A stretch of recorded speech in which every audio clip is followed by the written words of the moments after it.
এই, তুই আমার কানের দুল দেখেছিস? নীল কানের দুলটা অনেকক্ষণ ধরে খুঁজে পাচ্ছি না। তুই দেখেছিস? সোফার ওপর দুই পা তুলে সোফায় বসার জায়গায় মাথা রেখে চুলগুলো ফ্লোরে ফেলে মনোযোগ সহকারে ফোন টিপছি আমি। ফিয়ার কথা মনোযোগ নষ্ট হলো আমার। ঘাড় ঘুরিয়ে বিরক্তি নিয়ে তাকায় ওর দিকে। মেয়েটা সবসময় ভুল সময়ে এন্ট্রি নেবে, আর এটা ওর প্রধান কাজ হয়ে গেছে। ওর দিকে তাকিয়ে পা নামিয়ে ঠিক হয়ে বসি আমি। তারপর বিরক্তি নিয়ে প্রশ্ন করে, তোর কোন দলটা? ও আমার থেকে ডাবল বিরক্তি নিয়ে আমার দিকে তাকিয়ে বলে, তুই আমার নীল দুলটা চিনতে পারছিস না? আরে আমার ওই নীল দুলটার কথা বলছি। আর কি? ওর এমন উল্টো প্রশ্নে আমি পাল্টা উত্তর দিলাম, তোর এই নীল দুলটা যেটা মার্কেট থেকে কিনে এনেছিলি?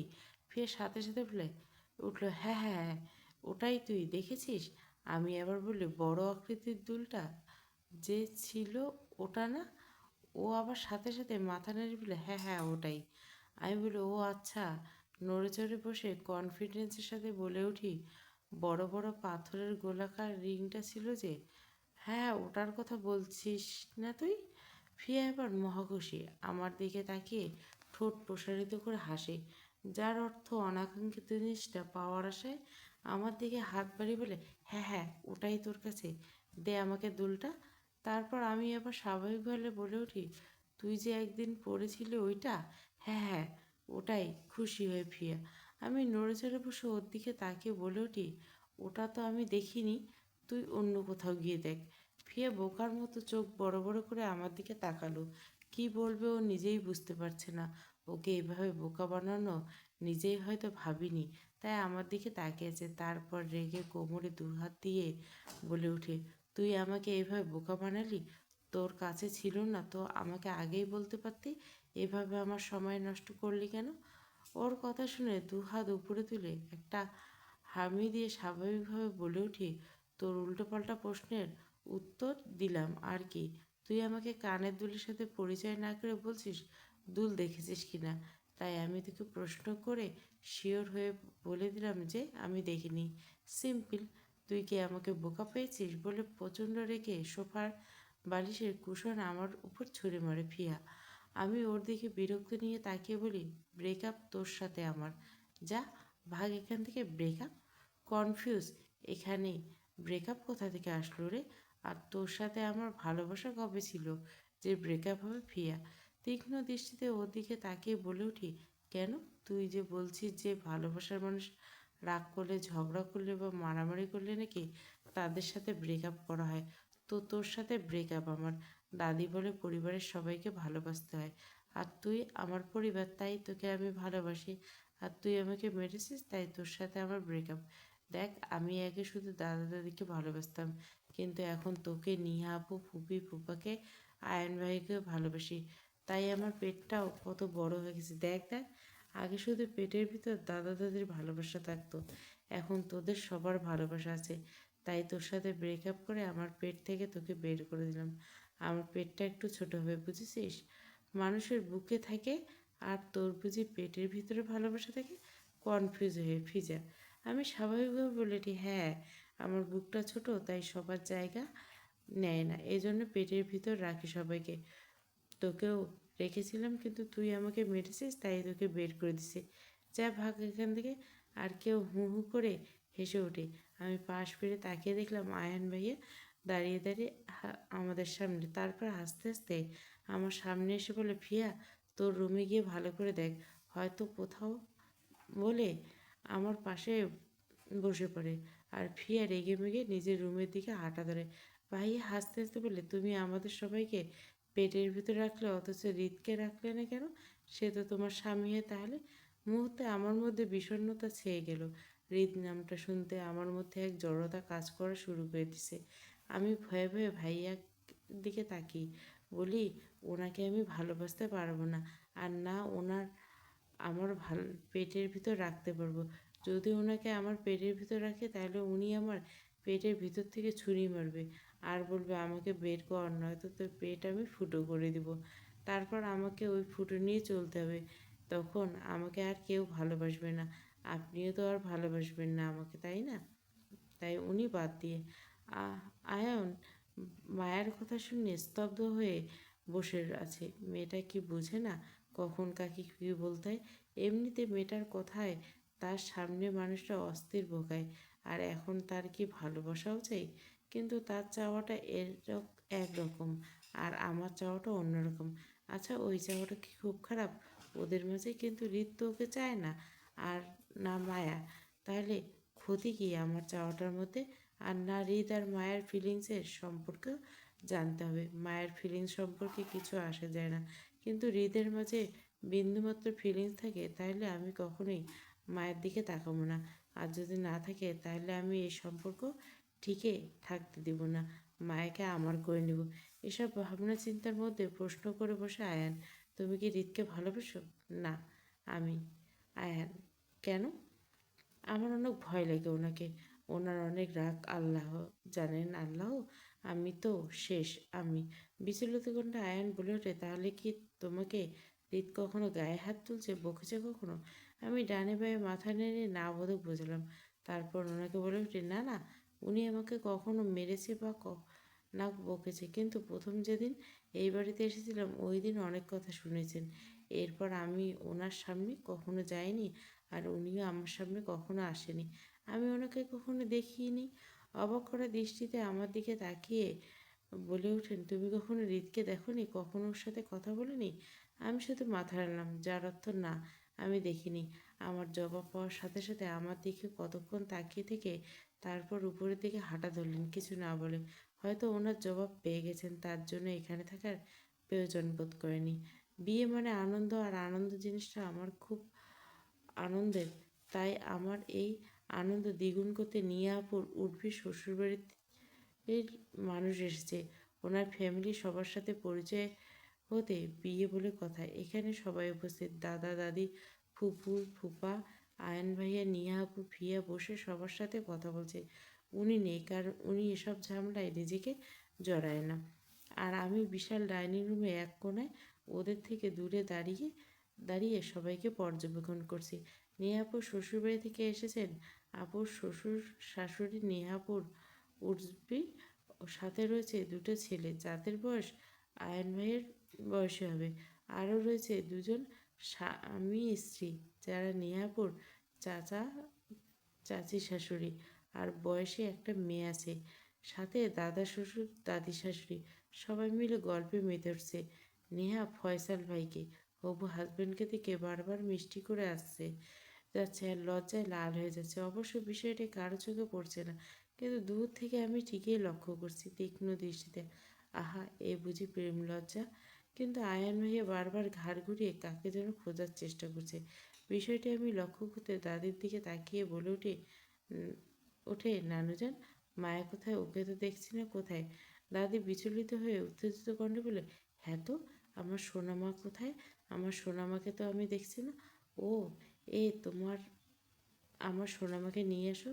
আমি মেহমান নিয়ে ব্যস্ত হয়ে যাওয়ায় আমার সোনামাকে লক্ষ্য করিনি। এক্ষুনি নিয়ে এসো আমার মাকে। দাদির কথা শুনে নিয়াপুর শ্বশুরবাড়ির মানুষ অবাক হয়ে তাকিয়ে আছে, আর আয়ন ভাইয়া ঠোঁট প্রসারিত করে হাসলো।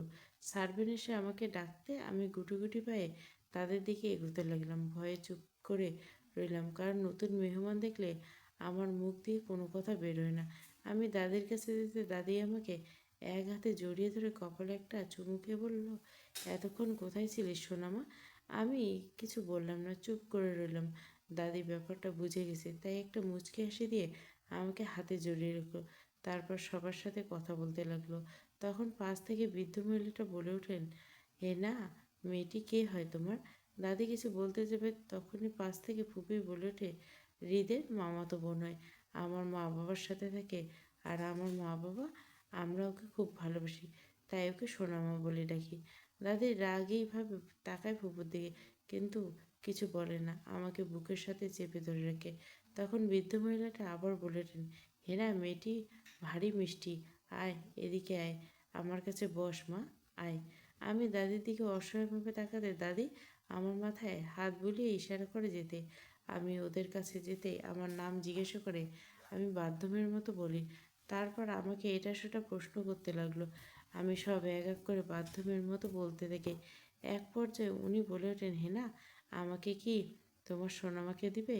আমার না অনেক পছন্দ হয়েছে মিষ্টি মেয়েটাকে। তুমি বললে আমি আমার দুই নাতির মাঝে যে কোনো এক নাতির বউ করে নিতাম আর কি। ওনার এমন কথায় নড়ে চড়ে বসে আয়ন ভাইয়া। একবার আমার দিকে তাকায়, আবার দাদির দিকে অসহায় দৃষ্টিতে তাকিয়ে থাকে। দাদি কিছু বলবে তখনই পিছন থেকে বিকট শব্দ কানে আসতে সবাই চমকে উঠলাম। পরে পিছনে তাকিয়ে দেখে সুন্দর পুরুষটা দাঁড়িয়েছে, আর ফ্লোরে ভেঙে পড়ে আছে আমার সুন্দর রমণী মাটির মূর্তি। ওনার এমন কাজে আমি আর নিজেকে ঠিক রাখতে পারলাম না। দৌড়ে ওনার কাছে গিয়ে টলমল চোখে একবার মূর্তির দিকে তো একবার ওনার দিকে তাকালাম। নিজেকে আর ধরে রাখতে পারলাম না। ভ্যা ভ্যা করে জোরে জোরে কান্না করে দিলাম। আর সাথে সাথে উনি আমার আমার করি বলে কান্না জুড়ে দিলাম। তখনই দাদি দৌড়ে এসে আমাকে বুকের সাথে চেপে ধরে বলে ওঠে, কি করছিস রিত এটা? আমার সোনামার পরিটা ভেঙে দিলি? তোকে না বলছি আমার সোনামার থেকে দূরে থাকতে, আর তুই আমার সোনামাকে কষ্ট কেন দিস বলতো? রিত নামটা শুনে ভয়ে আমি হিতাহিত জ্ঞান হারিয়ে দাদির পিছনে লুকিয়ে পড়ি আর কান্না করতে লাগলাম। আর এবার কান্নাটা কিসের তা আমি নিজেও বুঝতে পারছি না। এটা কি মূর্তি ভাঙার জন্য, নাকি ওনার ভয়ে, নাকি এতদিন ধরে ওনাকে না চিনে ওনার নামে ওনাকে উল্টোপাল্টা কথা বলেছি সেজন্য? কিছু বুঝতে পারছি না। তখনই আমার কানে আরও একটা বিকট শব্দ আসে।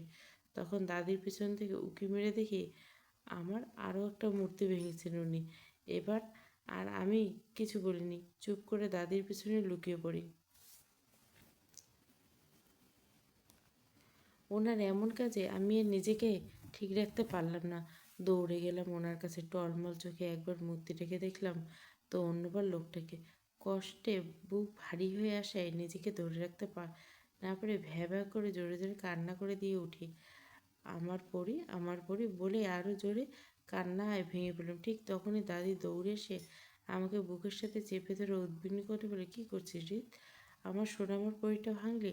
তোকে না কতবার বলছি।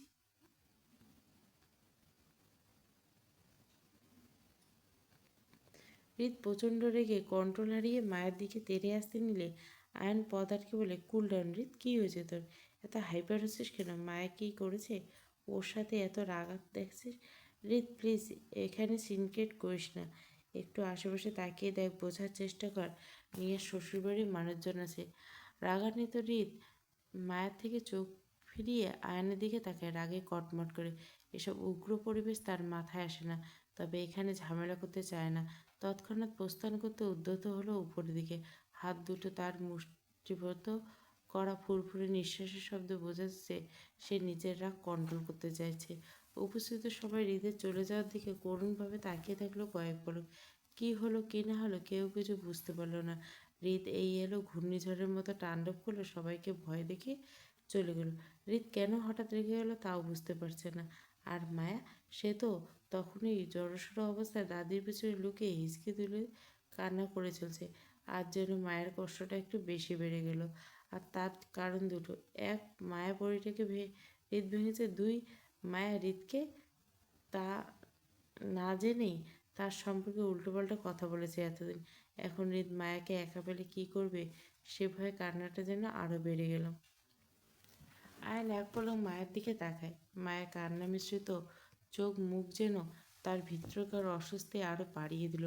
মায়া কান্না করতে করতে অসহ্য ঠেকালো, হাঁসফাঁস করার পরিস্থিতি দম বন্ধ লাগলো। সে নিজেকে কন্ট্রোল করার প্রয়াস চালিয়ে শক্ত মনে মায়ের দিকে এগিয়ে গেল। হেনা খানে পিছন থেকে মায়ের হাত ধরে বের করে সামনে এলো, কোমল কণ্ঠে শুধু, কান্না থামাও মায়া, হৃদ আর কিছু করবে না তোমার সাথে। আমরা আছি তো তোমার পাশে। কাল আমি তোমাকে আরও অনেকগুলো পরিয়ে এনে দেবো। আয়ন এক পলক মায়ের কান্না জড়ানো মায়াময় চেহারার দিকে তাকিয়ে দৃষ্টি সরিয়ে নিয়ে শ্বশুরবাড়ির সবার উদ্দেশ্যে বলল, আসলে আমরা সবাই আজকের জন্য সরি। সব কিছু অনাকাঙ্ক্ষিতভাবে ঘটা বিব্রতিকর পরিস্থিতির জন্য আমরা সত্যি অনুতপ্ত। আয়ান সরিতে পরিবেশ শিথিল হয়ে এলো। সবাই আগে নিয়ে ঠিকঠাক বসে নেহার বিয়ের ডেট ফিক্সড হলো। সময় নিয়ে একত্রে সবাই দুপুরের খাওয়া দাওয়া শেষ করলো। বিকাল করে মেহমানদের বিদায় জানালো আয়ান।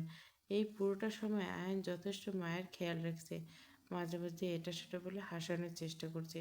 সবাই চলে যাওয়ার পর আয়ান মায়ের দিকে এক পলক তাকিয়ে উপরের দিকে হাঁটা ধরে হৃদের রুমের দিকে আর ভাবে, না, আর আজ হৃদের সাথে কথা বলতেই হবে মায়ার ব্যাপারে। কী চায় ও সেটা জানতে হবে, আর ওর ফিলিংস সম্পর্কে তার জানা জরুরি, নয়তো তার ডিসিশন নিতে পারছে না। তাই আজকে ওর সবটা জানতে চাই। হৃদ সম্পর্কের কারণ, মায়া মনে কি হৃদের জন্য কোনো ভালোবাসা নেই, সেটা আরও অনেক আগে বুঝতে পেরেছে। আর যেটা আছে হৃদের জন্য মায়ার মনে, সেটা হলো শুধু ভয়, যেটা হৃদ নিজেই তৈরি করেছে মায়ার মনে। এই ভয় মায়া হৃদ এ সাথে কথা তো দূর, সামনে যেতে চায় না। তাহলে এত কি সমস্যা ওর মায়াকে নিয়ে? এসব ভাবতে ভাবতে আয়ান হৃদের রুমের দিকে যেতে থাকে। এদিকে হৃদ রুমের সাথে অ্যাটাচ করা সুইমিং পুলের সামনে দাঁড়িয়ে আছে। দৃষ্টি তার নীল পানির উপর, পকেটে দুহাত গুজিয়ে কিছু একটা ভেবে চলছে এক মনে। তখনই নিঃশব্দে পাশে এসে দাঁড়ায় আয়ান, প্রশ্ন করে, মায়াকে ভালোবাসিস? তার দৃষ্টি সুইমিং পুলে নীল পানির দিকে, পকেটে দুহাত গুজিয়ে স্ট্রং হয়ে দাঁড়ায় হৃদের মতো। এদিকে হৃদ আয়নের দিকে না তাকিয়ে স্বাভাবিক কণ্ঠে বলে ওঠে, না, গম্ভীরভাবে। তাহলে ভয় দেখাচ্ছিস কেন ওকে? এরকম রাগ করিস কেন ওর সাথে? ও আমার অবাধ্য হচ্ছে তাই। আর আমার অবাধ্য কোনো কিছু পছন্দ না। ও যত আমার অবাধ্য হবে তত আমি ওকে বাধ্য করব। না তাকে। আইন ভুরু কুচকে তাকাতে হৃদের দিকে। মায়া তোর কেন অবাধ্য হয়েছে সে? তুই কেন ওকে বাধ্য করতে চাস? আর তুই বা কী চাস মায়ের থেকে? তুই মায়াকে বল তুই কী চাস, নয়তো মায়া কীভাবে বুঝবে তুই কী চাস? ওকে বুঝতে হবে এবং আমাকেও বোঝাতে হবে। ওর কাজের মধ্যে আমাকে অনেক অস্থিরতা ভোগাচ্ছে, ঠিক তেমন ওর কাজের মাধ্যমে আমাকে বোঝাতে হবে যে আমি কী চাই, আর আমার এই অস্থিরতা কিসের। যেভাবে আমাকে অস্থিরতায় ভোগাচ্ছে ঠিক তেমনভাবে ও আমাকে স্থির রাখতে হবে, নয়তো আমি ওর অবাধ্য কাজে বাধ্য করাবো। হৃদ অস্থিরতা, সত্যি ও অস্থিরতার রানী একটা, মানুষকে প্রচণ্ড অস্থিরতায় ফেলে দেয় ও। বলেই দীর্ঘশ্বাস ফেলল। আবার বলে ওঠে, মায়াকে ভালোবাসিস না অথচ অস্থিরতায় ভুগছিস, এটা কেমন কথা? আর তাছাড়া তুই মায়ের জন্য বডিগার্ড ঠিক করছিস তাই না, যাতে কোনো ছেলে ওর সাথে মিশতে না পারে, তাই না? সামনের দিকে তাকিয়ে হৃদ ভুরু কুচকে আয়নের দিকে তাকায়, আবার সামনের দিকে তাকায়, তারপর স্বাভাবিক কণ্ঠে বলে, না, আমি মায়াকে ভালোবাসি না। আর তাছাড়া মায়া আমার অস্থিরতা ভালোবাসা না। আর রইল গার্ড দেওয়ার তার পেছনে যথেষ্ট কারণ আছে। তা হলো সেফটি, কারণ ওর মধ্যে দাদা দাদির প্রাণটা লুকিয়েছে। আমি ওদের সময় দিতে পারি না ব্যস্ততার জন্য, কিন্তু মায়া আসায় ওদের জীবনে আলো ফুটে উঠছে, আর মায়ের মাধ্যমে দাদি তার অসম্পূর্ণ স্বপ্নগুলো পূরণ করছে, যেটা আমার আর ফুপির মাধ্যমে করতে পারিনি। কারণ যখন ফুপি ছোট ছিল দাদি তখন তার চাকরির কাজে ব্যস্ত থাকায় ফুপিকে সময় দিতে পারেনি, আর নিজ হাতে মেয়েকে সাজিয়ে তুলতে পারেনি। তার পুতুলের করে মেয়েকে সাজানো, তাকে নিজে হাতে বড় করা, আর তার সব কাজ নিজে হাতে করা, যা কিছুই পারেনি দাদি। আমিও ছেলে হওয়াতে দাদির স্বপ্নগুলো দমে যায়, কিন্তু মায়া এ বাড়িতে আসার পর দাদির মনে আবারও অসম্পূর্ণ স্বপ্নগুলো জেগে ওঠে। তাই দাদি মায়াকে আগলে রেখে সব কিছু থেকে, এমনকি আমার থেকে, এই আমার থেকে মায়া আর বেঁচে থাকা জরুরি। কারণ আমার বিজনেস ও পলিটিশিয়ান শত্রু অনেক দাদাভাই, আর সেই শত্রুর রেশ ধরে মায়ের ক্ষতি করার চেষ্টা করবে, যেটা মায়ের জন্য হানিকর হতে পারে। সেজন্য আমিও সেফটি দিয়েছি অনেক আগে। কারণ দাদাভাই বাইরে গেলে তার সাথে বডিগার্ড নিয়ে যায়, আমি বাইরে গেলে বডিগার্ড নিয়ে যাই। দাদি সারাক্ষণ বাড়ির ভিতরে থাকে, বাড়িতে অসংখ্য বডিগার্ড থাকে, তাই দাদি সেফ। কিন্তু মায়া যখন বাইরে যায় তখন আমাদের শত্রুরা ওকে অ্যাটাক করতে পারে। তাই আমি ওর ভার্সিটি ছাড়া অন্য কোথাও যাওয়া বন্ধ করে দিয়েছি। আর ও আমাদের ফ্যামিলির একজন সদস্য, তো আমাদের শত্রুর মধ্যে অনেকে জেনে গেছে। তাই আমি মায়াকে নিয়ে কোনো রকম রিস্ক নিতে পারবো না। এতে ওর ভালো লাগুক বা না লাগুক এতে আমার কিচ্ছু যায় আসে না। ওকে আমার বন্দিনী হয়ে থাকাতে হবে। আর এখানে আমি ভালোবাসার কিছুই দেখছি না। আমি মায়াকে ভালোবাসি না, এটাই সত্যি। কথাগুলো বলে হৃদ তার রুমে গিয়ে বারান্দায় চলে গেল এবং থাই গ্লাসের উপর এক হাত রাখে, অন্য হাত পকেটে গুজে দাঁড়িয়ে নিচের দিকে দৃষ্টি তার স্থির। সেখানে মায়া বাগানে মূর্তিটাকে জড়িয়ে ধরে হিঁচকে তুলে কান্না করে চলছে, আর মূর্তিটার কানে কানে কিছু বলছে, আর অন্য হাত দিয়ে নাড়িয়ে নেড়ে হৃদের ভেঙে যাওয়া মূর্তিটাকে দেখছে, যা হৃদ পলকহীন চোখে দেখছে। পরে কিছু একটা ভেবে নিচে মায়ের দিকে পা বাড়াচ্ছে হৃদ। আয়ান তার সব প্রশ্নের উত্তর পেয়ে যায় হৃদের থেকে। হৃদ নিজের মুখে বলা কথাগুলো আয়ান মায়ের দিকে এক ধাপ এগিয়ে নিয়ে যায়। বিশেষ করে হৃদের এই বলাটা কথাটির মাধ্যমে যে আমি মায়াকে ভালোবাসি না। এখন কি হতে চলেছে মায়ের জীবনে, আর কী বা মুড নিবে এই তিনজনে? মায়ের জীবনে কে আসবে? আয়নের ভালোবাসা নাকি হৃদের অস্থিরতা আর সাথে ভয়? কে মায়ের সবটা জুড়ে থাকবে, হৃদ নাকি আয়ান? তো ম্যাডাম কথা বলা শেষ, তাহলে নিচে নেমে আসুন হৃদ। মায়া না থাকে, আয়ন ভাইয়া তুমি যাও, আমার এখানে অনেক কষ্ট বুঝলে। তোমার ভাই আমার দুটো পরিমা ভেঙে দিছে, যার মধ্যে একটা ছিল আমার বাম পা আর একটা আমার ডান পা। কারণ বাড়ির বাকি পরিগুলো আমার শরীরের বাকি অংশ ছিল, কিন্তু ও দুটো আমার দুটো পা ছিল। এখন তো আমি আর হাঁটতে পারবো না। তোমার ভাই আমাকে অল্প বয়সে প্রতিবন্ধী করে দিছে, তাই আমার এখন অনেক কষ্ট। তুমি এখান থেকে যাও, আমি আর কান্না করব না। বলে মায়া আরও মূর্তিটিকে জড়িয়ে ধরে কান্না করতে লাগলো। হৃদ দুহাত ভাঁজ করে স্ট্রং হয়ে দাঁড়িয়ে বলল, তো ম্যাডাম কি নামবেন নাকি আপনার জড়িয়ে ধরে মূর্তিটা ভাঙতে চান? মায়া হৃদের এমন কথা শুনে হকচকিয়ে উঠে পিছন ফিরে আয়নের জায়গায় হৃদকে দেখে পর মুহূর্তে ভয় পেয়ে গেল, যা স্পষ্ট মায়ার চেহারায় ভেসে উঠল, যা হৃদের চোখ এড়াল না। হৃদ স্বাভাবিকভাবে বলল, নেমে আসো, হাতের ইশারায়। মায়া নেমে এদিক ওদিক তাকিয়ে হৃদের থেকে পালানোর জন্য রাস্তা খুঁজতে লাগলো, যা হৃদের চোখে পড়ে, আবারও পড়ে। তাই মায়া যখন দৌড়াতে চায় তখন হৃদ মায়ের হাত চেপে ধরে তার সামনে এনে বলে, কি ম্যাডাম, খালি পালাতে চান? আগে কথা তো শেষ করুন, শাস্তিটা তো নিন, তারপর যান।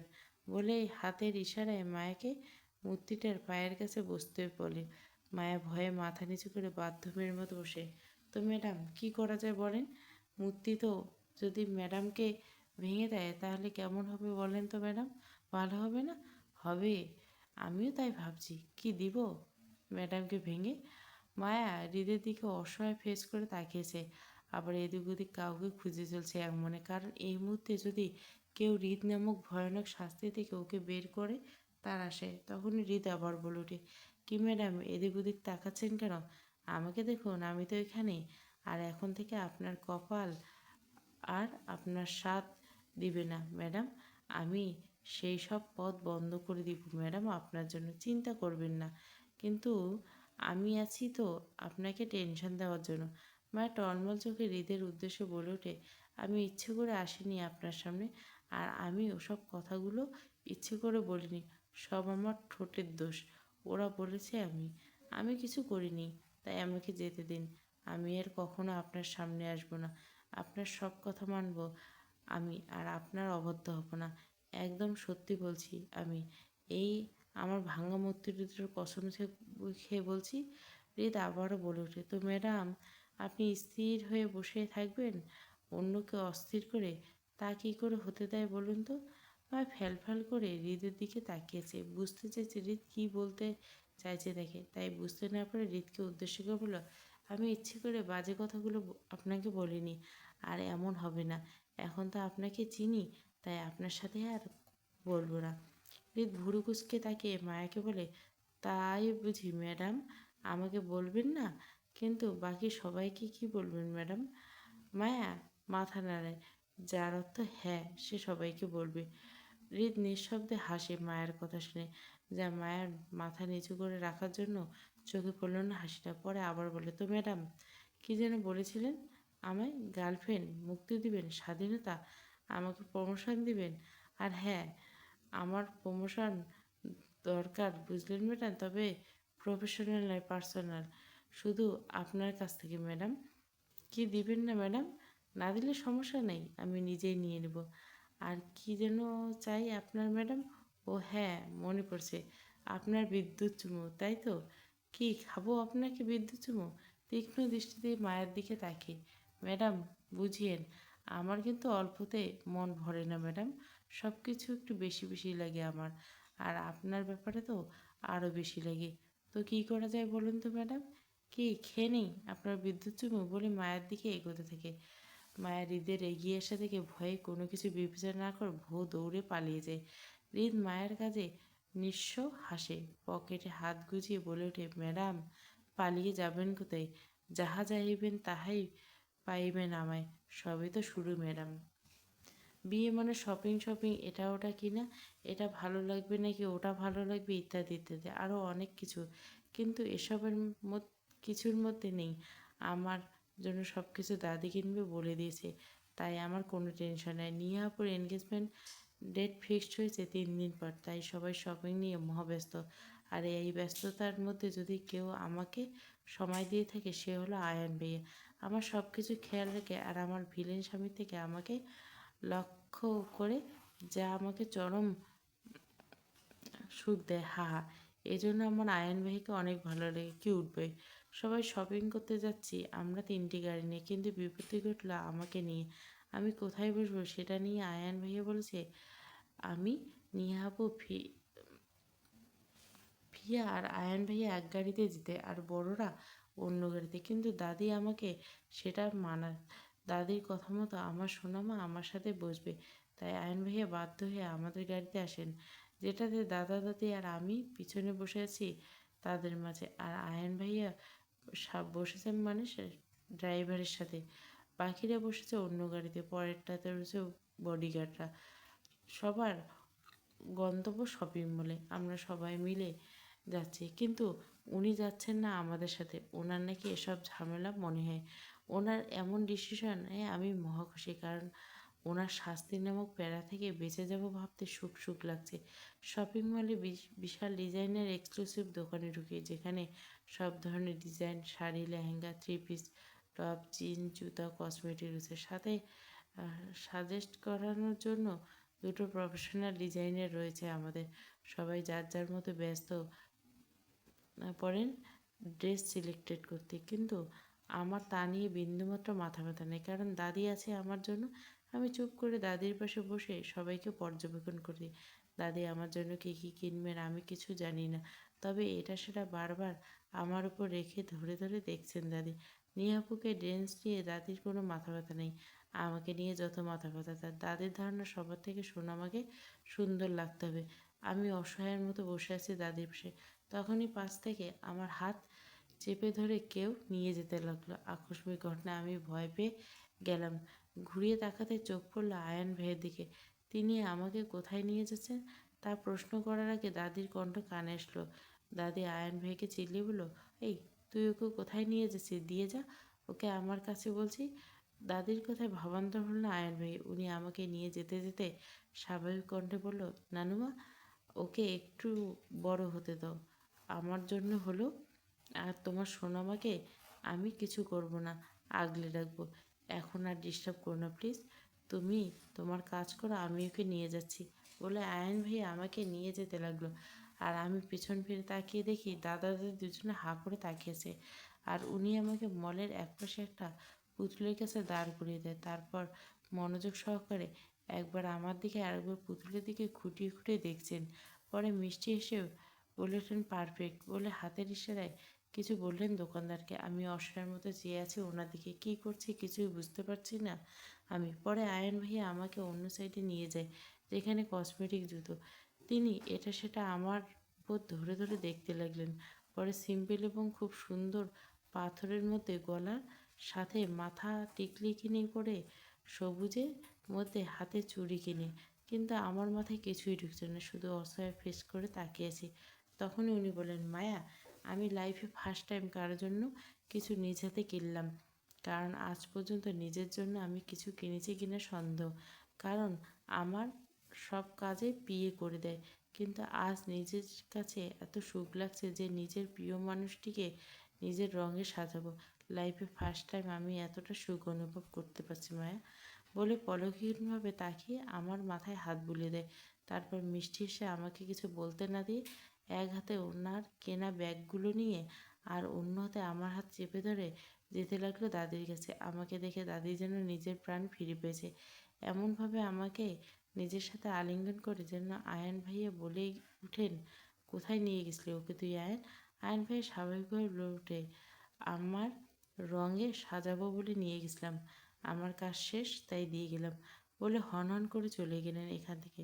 আর দাদি আবারও হাঁ করে তাকিয়েছে আয়ান ভাইয়ের দিকে, হয়তো বোঝার চেষ্টা করছে উনি কী বলছেন। অতঃপর বুঝতে পেরে নিজের কাজে মনোযোগ হয় আমাকে নিয়ে, আমার ড্রেসের জন্য। রুমের সোফায় বসে সোফার টেবিলের উপর 2 পা ভাঁজ করে পা নাড়িয়ে চলছে মেয়ে।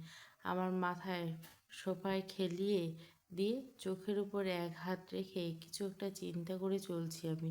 কিন্তু আমার চিন্তা ভাবনার পরে ফলাফল বরাবরের মতো সুন্দর। যোগ প্লাস বিয়োগ অঙ্ক কিছুতেই কষে উঠতে পারছি না আমি। আর আমার এত চিন্তা মুখ ও প্রধান কারণ হলো নিয়া আপু। কারণ কাল শপিং মলে ফয়সাল ভাই আর নিয়া আপু আমি একসাথে দেখেছি, কিন্তু সেটা স্বাভাবিকভাবে নয়। ফয়সাল আপু নিয়া আপুকে দেওয়ালের সাথে চেপে ধরে রেখেছিল, আর নিয়া আপু কাঁদো কাঁদো গলায় কিছু একটা বলছিল ভাইয়াকে। আমার কৌতূহল জিনিসটা বরাবরের মতো খুব বেশি, তাই নিজেকে আর চেয়েও আটকাতে পারিনি। ধীর পায়ে এগিয়ে গেলাম তাদের কাছে। তখনই ফয়সাল ভাইয়ের কাজে আমি বাকরুদ্ধ হয়ে গেলাম। ভুগতে লাগলাম, চোখ বড় বড় হয়ে তাকিয়েছিলেন তাদের দিকে। ফয়সাল আপু নিয়ে আপুর গলার ঘাড়ে পরপর 3টা কামড় বসিয়ে দেয়। এটা নাকি ওদের দেওয়া লাভ বাইটস, মানে ভালোবাসার চিহ্ন। বরের দেওয়া এসব নাকি বউকে রাখতে হয়। ওনার এমন কথায় বা কাজে কিছু আমার মাথায় ঢুকলো না।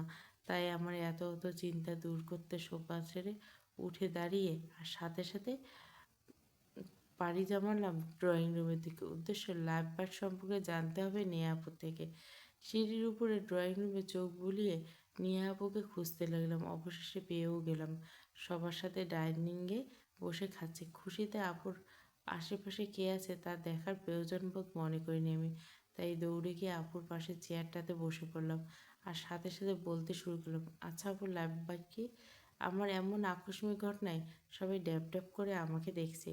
আমি সেসব মাথা না ঘামিয়ে উৎসুক দৃষ্টিতে আপুর দিকে তাকিয়ে গালে দুহাত দিয়ে আবারও বলে উঠি, বলো না আপু, লাভ বাইক কি? আপু কাচুমুচু করে সবাইকে এক পলক দেখে আমার দিকে তাকিয়ে বলে, আমি কি জানি মায়া, আর তুই আমাকে কেন বলছিস এসব কথা? তুই গিয়ে অন্য কাউকে জিজ্ঞাসা কর আমার কেন বলছিস।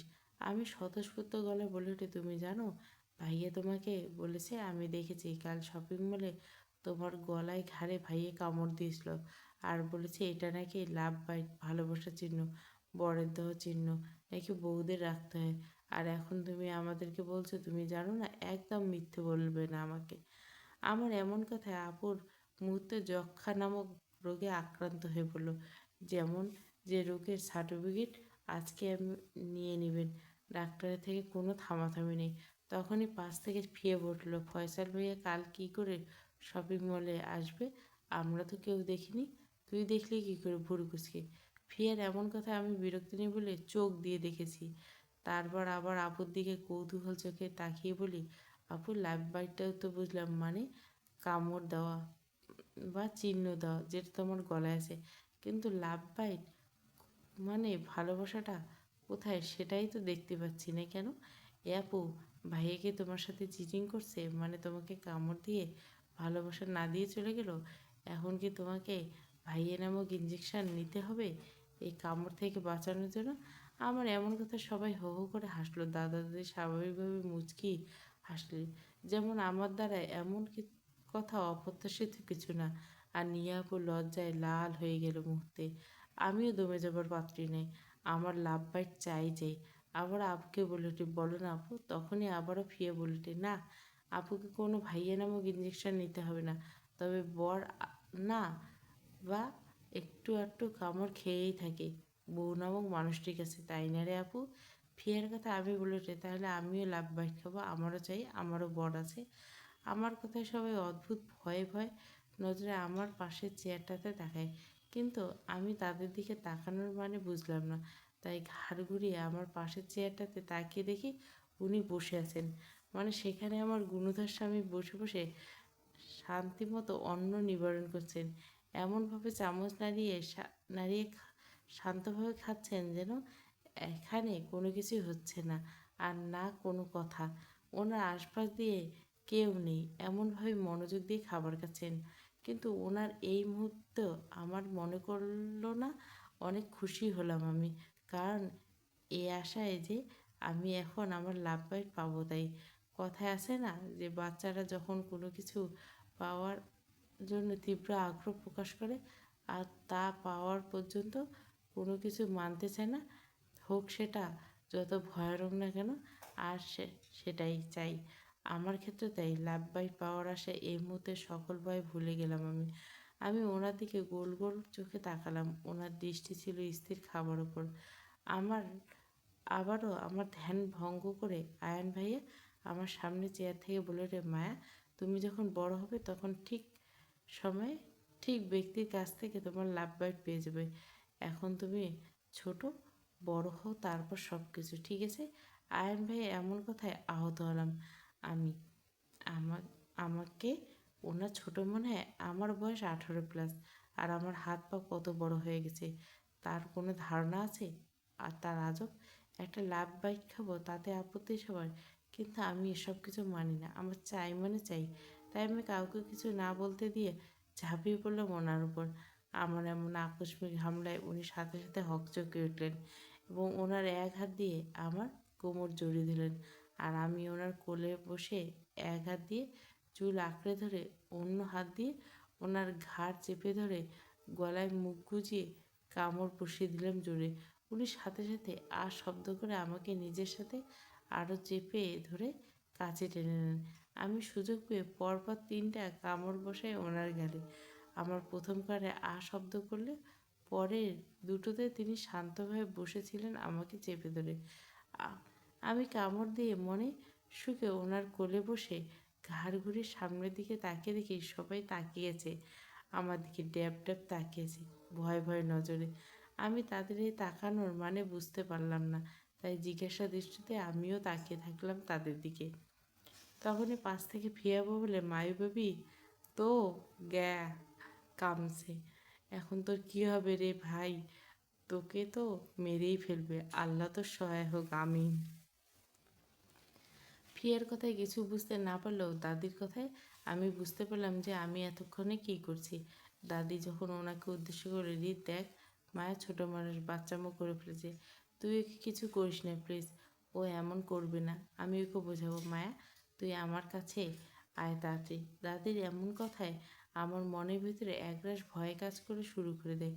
মুহূর্তে আমি ভয়ে ভয়ে ঘাড় ঘুরিয়ে ওনার দিকে তাকিয়ে।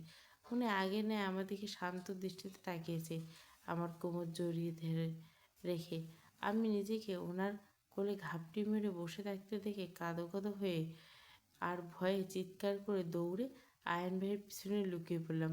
ভাইয়ের পিছন থেকে দুদিকে দিয়ে খামচে দিলাম। তখনই ভয়াৎকণ্ঠে নিয়াপু বলে উঠল, রক্ত! ভাইয়া, তোমার গলা থেকে রক্ত বেরোচ্ছে। নিয়াপুর কথায় আমি চমকে আয়ন ভাইয়ের পিছন থেকে উঁকি মেরে ওনার দিকে তাকালাম। উনি আমার দিকে শান্ত দৃষ্টিতে তাকিয়েছিল, পরে উঠে দাঁড়িয়ে কাউকে কিছু না বলে হনহন করে নিজের রুমে প্রস্থান করে। উনি চলে যাওয়ার পর আমি হাঁপ ছেড়ে বাঁচলাম। আয়ন ভাইয়ের পিছন থেকে সামনে বের হয়ে দাঁড়িয়ে পড়লাম আমি। পরে একটা দীর্ঘশ্বাস নিতে উপরে তাকিয়ে আবারও একজোড়া লাল চোখ দেখতে পেলাম আমি। আয়ন ভাইয়ের চোখ মুখ শক্ত করে তাকিয়েছে আমার দিকে। আমি ওনার হঠাৎ রেগে যাওয়ার কারণটা বুঝতে পারলাম না, তাই ভয়ে চুপচাপ দাঁড়িয়ে থাকলাম ওনার সামনে। উনিও কাউকে কিছু না বলে রেগে নিজের রুমের দিকে পা বাড়ায়, আর আমি বোকা পাখির মতো তাকিয়েছি। আর পাশ থেকে দাদি দৌড়ে এসে আমাকে এক হাত নিয়ে নিজের বুকের সাথে চেপে ধরে। ব্যস্ত ব্যস্ততায় সময় পার করছে সবাই। সবার এত ব্যস্ততার মাঝে আমাকে মনে রাখার মতো কাউকে দেখছি না, তাই নিজের মতো সময় ব্যয় করছি, কাউকে খুঁজে চলছি যার সাথে নিজের ফ্রি টাইমটা পার করতে যাই।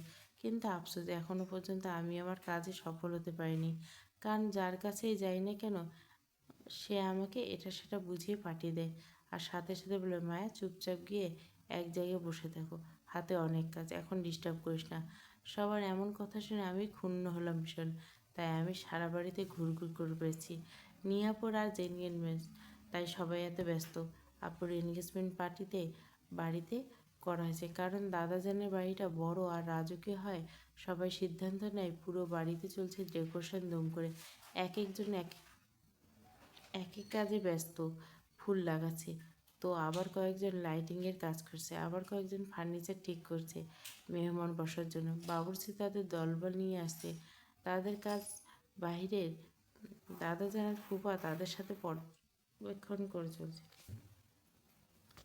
আর বাড়ির ভিতরে দাদি আর ফুপি মেহমানদের আপ্যায়ন করে চলছে সার্ভেন্ট দিয়ে। ফিয়া আপু গেছে নিজের কাজে, নিহা আপু ফয়সাল ভাইয়ের সাথে কথা বলছে, আর উনি কোথায় আছেন আমি জানি না। আর রইল আয়ান ভাইয়া, তাকে আমি খুঁজে চলছি কাল থেকে। কাল বিষয়টার পর থেকে আমি ওনাকে দেখিনি। আমার এই ফ্রি সময়টা পার করার একমাত্র জোগাড় হলো আয়ান ভাইয়া।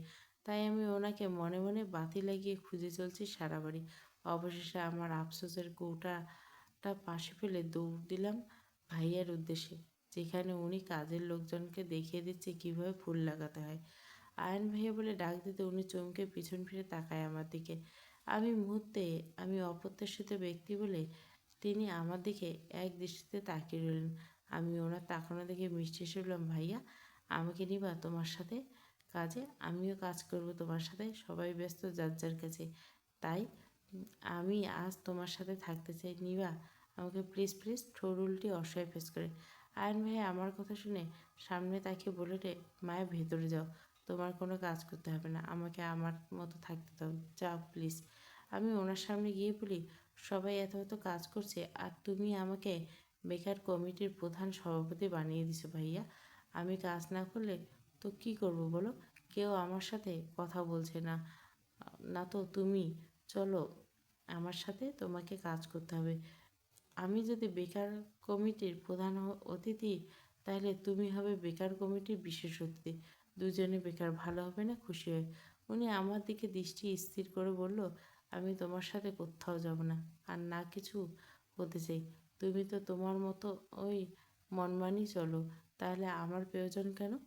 আমি জেদ করে ওনার হাত ধরে বলে উঠি, না তুমি যাবে আমার সাথে। ভাইয়া তুমি কি আমার উপর রাগ করছো কোনো বিষয়ে? তাহলে আই এম সরি, এমন হবে না। তুমি শুধু রাগ করে থেকো না আমার সাথে। এখন চলো না আমরা কোথাও গিয়ে গল্প করি অসহায় ফেস বানিয়ে। আমার এমন কথা উনি আহত সুরে বলেছেন, মায়া পাখি রাগ তো করতেই পারছি না তোমার সাথে, আর না পারছি দমে রাখতে নিজের মাঝে, তাই তো পারছি তোমাকে বোঝাতে। এই বোঝাপড়ার অঙ্কটা কীভাবে কষি বলতো? ওনার এমন কথায় মিষ্টি এসে ওনাকে টেনে নিয়ে যেতে যেতে বলি, তুমি আমাকে যা বোঝাবে সব শুনবো।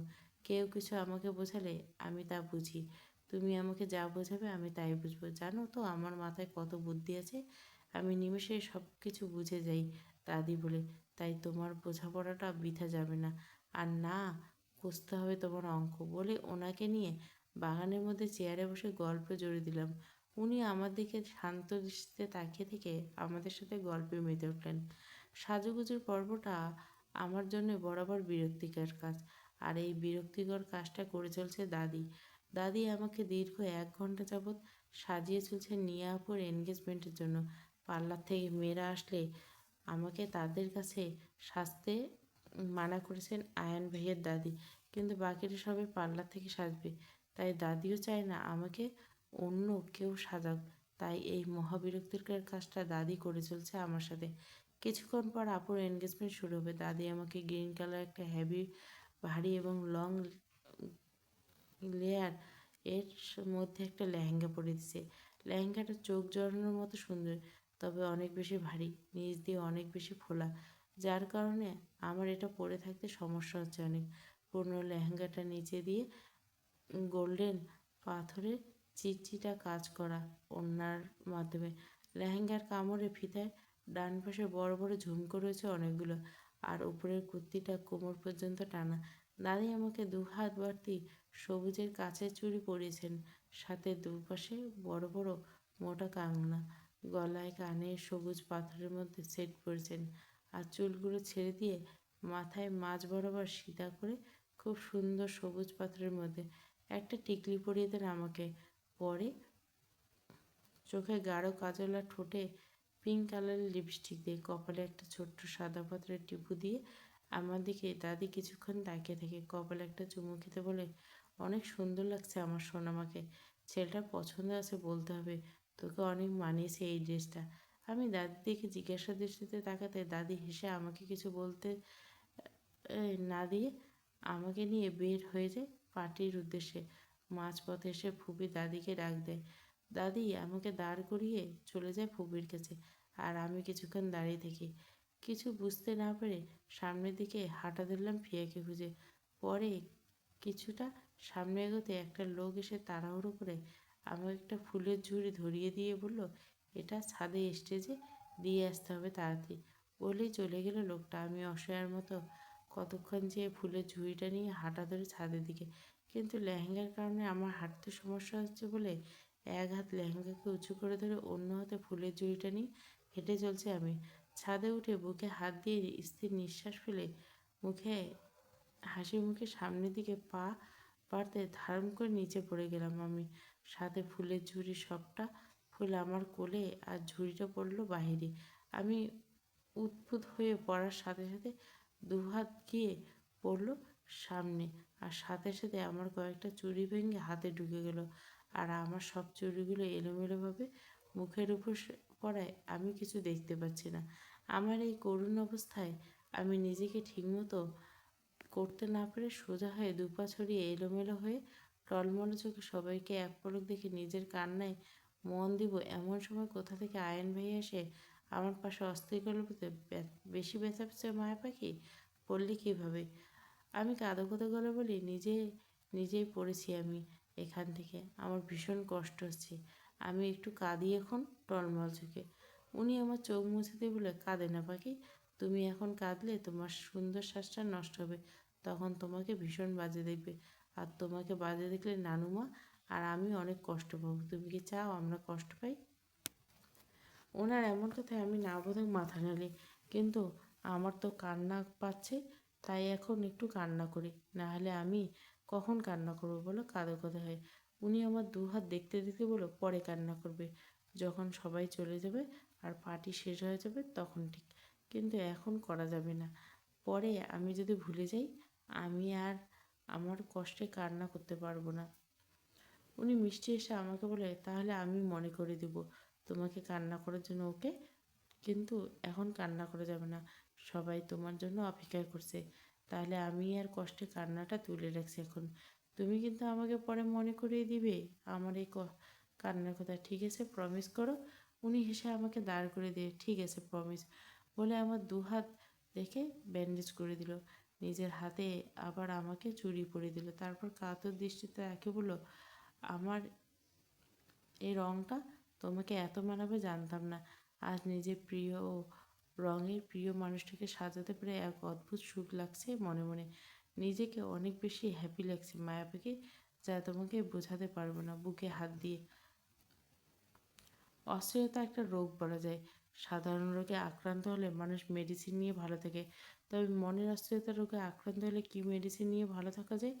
যদি যায়, তবে আমরা কি এখন ডাক্তারের কাছে যেতে হবে অস্থিরতা নামক মেডিসিনের জন্য, নাকি ডক্টর আমাকে উনি নামক মেডিসিন দেবে? আচ্ছা, এ ধরনের অস্থিরতা কি যাকে ধরে তার ভিতরে শিরশির ব্যথাটা অনুভব হয়, আর মাঝে মধ্যে কি ব্যাকুলতা বিরাজ করে, যা এই মুহূর্তে আমার করছে? যদি এমন হয়, হঠাৎ করে আমার এমন লাগছে কেন? কেন আমার চোখ দুটো ওনাকে খুঁজে চলছে একটু দেখার আশায়? কই, আগে তো আমার সাথে কখনো এমন হয়নি, আমার মনটা এত ব্যাকুল হয়নি ওনাকে দেখার জন্য, তাহলে আজ এমন লাগছে কেন? আয়ন ভাইয়া আমাকে ব্যান্ডেজ করে দেওয়ার পর উনি আমাকে ফিয়ার কাছে দিয়ে বলে যায় ওর সাথে থাকতে, একা একা কোথাও না যেতে। আমি বাধ্যমের মতো আয়ান ভাইয়ের কথা মেনে চলি। ফিয়া আমার সাথে আছে এটা সেটা বলে যাচ্ছে আমাকে, কিন্তু আমি ওর কোনো কথায় মনোযোগ হতে পারছি না, কারণ মনে মনে প্রচণ্ড অস্থিরতা নিয়ে আমার চোখ দুটো অন্য কাউকে খুঁজে চলছে, সেটা হলো আমার গুণধর স্বামী। তাই চারপাশে চোখ বুলিয়ে তাকে খুঁজে চলছি দেখা পাওয়ার আশায়। আচ্ছা, উনি কি আমার সামনে আজকে ইচ্ছে করে আসছেন, চাইছেন না যাতে আমি ওনাকে খুঁজি, কিন্তু কেন? আমার এই অস্থিরতা কি উনি বুঝতে পেরেছেন, তাই আমার এমন চিন্তা ভাবনায় ব্যাঘাত ঘটায় ফিয়ার কথায়। ও খানিকটা রেগে বলে ওঠে, মায়া, তুই কি আমার কথা শুনতে পাচ্ছিস? মনোযোগ কই তোর? আর কাকে খুঁজছিস? আমি ওর দিকে না দেখে চারপাশ চোখ বুলিয়ে চলছি। সুপ্ত কণ্ঠে বলে উঠলাম, তোর ভাইকে দেখছিস তুই? ফিয়া আমার কথা দিয়ে উঠলো, আয়ন ভাই সবেমাত্র তোকে আমার কাছে দিয়ে নিচে গেল, আর তুই যেতে যেতে ভুলে গেলি? আমার খুঁজে অনুসন্ধান জারি রেখে ফিয়ার দিকে না থেকে বিরক্ত হলো। আয়ান ভাইকে খুঁজছি না আমি। ফিয়া হালকা সন্দেহ নিয়ে আমার দৃষ্টি তাকায়। তাহলে কাকে খুঁজছিস তুই? ভুরু কুচকে। ফিয়ার এমন কথায় আবার মনোযোগ ভ্রষ্ট হয়, তাই বিরক্তি নিয়ে ওর দিকে তাকায় কিছু বলতে যাবে এমন সময় ওর ফোন বেজে ওঠে। ফিয়া হালকা বিরক্তি নিয়ে ফোনে কথা বলতে চলে যায়। ও চলে যাতে আমি ভীষণ খুশি হলাম, আর আমার এই খুশিটা এক ধাপ বাড়িয়ে ওনাকে খুঁজে চলছে আশপাশ। চঞ্চলার অসত চোখে খুঁজতে খুঁজতে মুহূর্তে আমি স্থির হয়ে গেলাম। অবশেষে আমার বহু অপ্রত্যাশিত ব্যক্তিকে পেয়ে গেলাম আমার সামনে। ছাদে সুইমিং পুলের একপাশে দাঁড়িয়ে আছে, সাথে রয়েছে দুটো জেন্টলম্যান। ওনার সাথে কথা বলছে, কিন্তু উনি কোনো কথা বলছে না। ওনার শান্ত দৃষ্টি স্থির করে আমার দিকে তাকিয়েছে। মনে হচ্ছে যেন উনি শুরু থেকে আমাকে দেখেছিলেন, আর আমি ওনাকে খুঁজে চলছি এটা উনি জানেন প্রথম থেকে। ওনাকে দেখা মুহূর্তে আমি থমকে গেলাম। কে কী করছে আমি কিছুই দেখতে পাচ্ছি না আর শুনতে পাচ্ছি না। আমি এক অস্থির চোখে তাকিয়ে রইলাম ওনার দিকে। ওনার পরনে রয়েছে নীল কোট, নীল প্যান্ট, ভিতরে সাদা শার্ট, গলায় হালকা চিকন একটা কালো টাই, এক হাতে ব্যান্ডেড ঘড়ি, অন্য হাতে ওয়াইন গ্লাস, যা কিছুক্ষণ পরপর চুমুক দিচ্ছে। চুমুকগুলো স্পাইক করা তুর্কি স্টাইল, বাদামি চোখগুলো উপর মাতাল করা শান্ত দৃষ্টি যা আমাকে এক মুহূর্তে খুন করছে। ধীর পায়ে এগিয়ে যেতে লাগলাম ওনার দিকে। শান্ত দৃষ্টিতে তাকিয়ে থেকে উনি আমার দিকে এগিয়ে এসে আগের নেয় শান্ত দৃষ্টি। কিছু বুঝে উঠতে পারছি না হঠাৎ করে এমন করছি কেন আমি, কি হয়েছে আমার? ওনাকে আমার খুব কাছ থেকে দেখতে ইচ্ছে করছে কেন, আর কেনই বা একটু ছুঁয়ে দিতে ইচ্ছে করছে। আমি এক পা করে ওনার দিকে এগিয়ে চলছি। খানিকটা চলে যেতেই কেউ আমাকে পিছন থেকে আমার হাতটা চেপে ধরে। আমি চমকে উঠি, সাথে সাথে ফিরে তাকাতে চোখ পড়ল আয়ন ভাইয়ের মুখে। উনি আমাকে হাসি মুখে প্রশ্ন করলো, ওদিকে কোথায় মায়া পাখি? আর একা কেন? ফিয়া কোথায়? তোমার কি কোনো সমস্যা হচ্ছে? ব্যথা করছে খুব? অস্থির হয়ে আমি শান্ত দৃষ্টিতে আয়ন ভাইয়ের দিকে তাকিয়ে রইলাম। উনি কি বলেছেন আমার কোনো বোধগম্য হচ্ছে না, আর না কিছু শুনতে পাচ্ছি। শুধু তাকিয়েছি। ওনাকে দেখতে মাশাআল্লাহ অনেক সুন্দর লাগছে। পরনে একটা কালো স্যুট, কালো প্যান্ট, ভিতরে সাদা শার্ট, গলায় হালকা চিকনের একটা কালো টাই, এক হাতে ব্যান্ডেড ঘড়ি, আর চুলগুলো স্পাইক করা, যে কোনো মুহূর্তে দেওয়ানা বানাতে সক্ষম। আমার দিকে তাকিয়ে থাকা উনি হেসে আমার হাত ধরে নিয়ে যেতে লাগলেন ওনার সাথে। আর আমি পিছু ফিরে ওনার দিকে তাকিয়ে এর থেকে আয়ন ভাইয়ের সাথে যেতে লাগলাম। উনি তখনও শান্ত দৃষ্টিতে আমার দিকে তাকিয়ে ওয়াইনের গ্লাসে চুমুক দিচ্ছিলেন। ওনাকে শান্ত দেখে আমার কেন জানি অশান্ত লাগছিল খুব। ছাদে দাদির পাশে বসে আছি আমি, বাকিরা সবাই যার যার কাজে ব্যস্ত। দাদাজান, ফুফা, আয়ন ভাইয়া, ফুবি, আপুর শ্বশুরবাড়ির মানুষজনের সাথে কথা বলায় ব্যস্ত।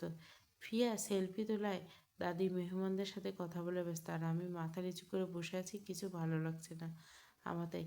হঠাৎ কী মনে করে মাথা উঁচু করে ওনার দিকে তাকাই, সাথে সাথে আবারও ওনার শান্ত দৃষ্টি আমার চোখে পড়ল। উনি আগের মতো আমার দিকে তাকিয়েছে, তবে এবার উনি এক হাতে ওয়াইন গ্লাস আর অন্য হাতে পকেটে গুজানো। দুজনে পরলীনভাবে তাকিয়ে আছে একে অপরের দিকে। তখনই দাদির কথায় আমি আবারও ফিরে তাকাই। দাদি আমাকে বলেছে আপুর এনগেজমেন্ট শুরু হবে, তাই স্টেজে সামনে যেতে বললেন। দাঁড়িয়ে আপুর কাছে যেতে লাগলেন দাদি। আমিও দাদির যাওয়া দিকে এক পলক তাকিয়ে উঠে পড়ি, আর সামনের দিকে তাকাই ওনাকে দেখার জন্য, কিন্তু ওনাকে না দেখে চারপাশে খুঁজতে লাগলাম। অবশেষে কোথাও না পেয়ে পাশ ফিরে তাকাতে চমকে উঠলাম। উনি আমার পাশে দাঁড়িয়ে আছেন আমার সাথে, কিন্তু দৃষ্টি তার সামনে স্টেজের দিকে। আমি স্তব্ধ, অস্থিরতার সাথে ধীর পায়ে এগোতে উনি আমার সাথে সাথে কদম মেলে হাঁটতে লাগলেন। হই হুল্লোড় আর প্রচণ্ড আনন্দ নিয়ে নিহা আপু আর ফয়সাল ভাইয়ের রিং বদল হলো। আমি আনন্দের সাথে হেসে করতালি দিচ্ছে আপুদের দিকে।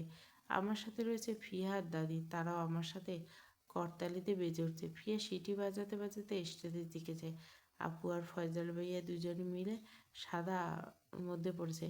আপু সাদা ডিজাইনের গাউন আর ফয়সাল ভাই সাদা শেরওয়ানি। স্টেজে সাদা আর নীল ফুলের সাথে গোল্ডেন নাইটিও পরিবেশটা মুখরিত হচ্ছে। আর এই মুখরিত পরিবেশ রং লাগাতে আমি আবারও ঘাড় ঘুরিয়ে ওনাকে খুঁজতে লাগলাম। সামনে তাকাতে চোখে পড়ে ওনাকে। তিনি জেন্টলম্যান ওনাকে কিছু বলছেন, আর উনি সামনে স্টেজের দিকে তাকিয়ে শুনে যাচ্ছেন চুপচাপ। আমি বেশ কিছুক্ষণ তাকিয়ে থাকার পর উনিও চোখ ঘুরিয়ে আমার দিকে তাকায়। সাথে সাথে দুজনের চোখ চোখাচোখি হলো। আমার কোনো ভাবান্তর হলো না, আর না ওনার। দুজনে তাকিয়েছে একে অপরের দিকে। আমি কিছু বুঝতে পারছি না কেন আমি এমন করছি, আর কেনই বা শুধু ওনাকে দেখছি। উনি আমার দিকে তাকিয়ে থেকে হাতের ইশারায় লোকগুলোকে চলে যেতে বললেন। ধীর পায়ে আমার দিকে এগোতে লাগলেন, দৃষ্টি স্থির রেখে। আমিও তাই। উনি আমার পাশে এসে দাঁড়াতে আমার শ্বাসযন্ত্রটি মুহূর্তে থেমে থেমে কাজ করছে ওনাকে দেখে। উনিও দাঁড়িয়ে কিছুক্ষণ আমার দিকে তাকিয়ে থেকে আমার পাশে সাদা সোফায় বসে কিছু কিন্তু আমার দিকে স্থির দৃষ্টিতে তাকিয়ে রয়েছে। আমি আর ওনার এমন দৃষ্টি উপেক্ষা করতে পারিনি। দাদির পাশ থেকে উঠে ধীর পায়ে এগিয়ে যেতে লাগলাম ওনার পাশে বসার জন্য। কিছুটা এগোতেই স্টেজ থেকে আয়ান ভাইয়ের গলার আওয়াজ পেয়ে পিছন ফিরে তাকাই আমি। উনি হাসি মুখে স্টেজে মাইক দিয়ে দাঁড়িয়েছেন, আর সবাই চিল্লিয়ে চিল্লিয়ে ওনাকে গান শুরু করতে বলছেন। উনি এক হাতে গিটার নিয়ে গিটারটাকে একবার দেখে সবাইকে উদ্দেশ্য করে বললেন, স্পেশাল কারোর জন্য আমার এক গান। তবে গানের কথাগুলো আমার, অনুভূতিও আমার, ফিলিংসটা আমার, কিন্তু ভালোবাসাটা নতুন।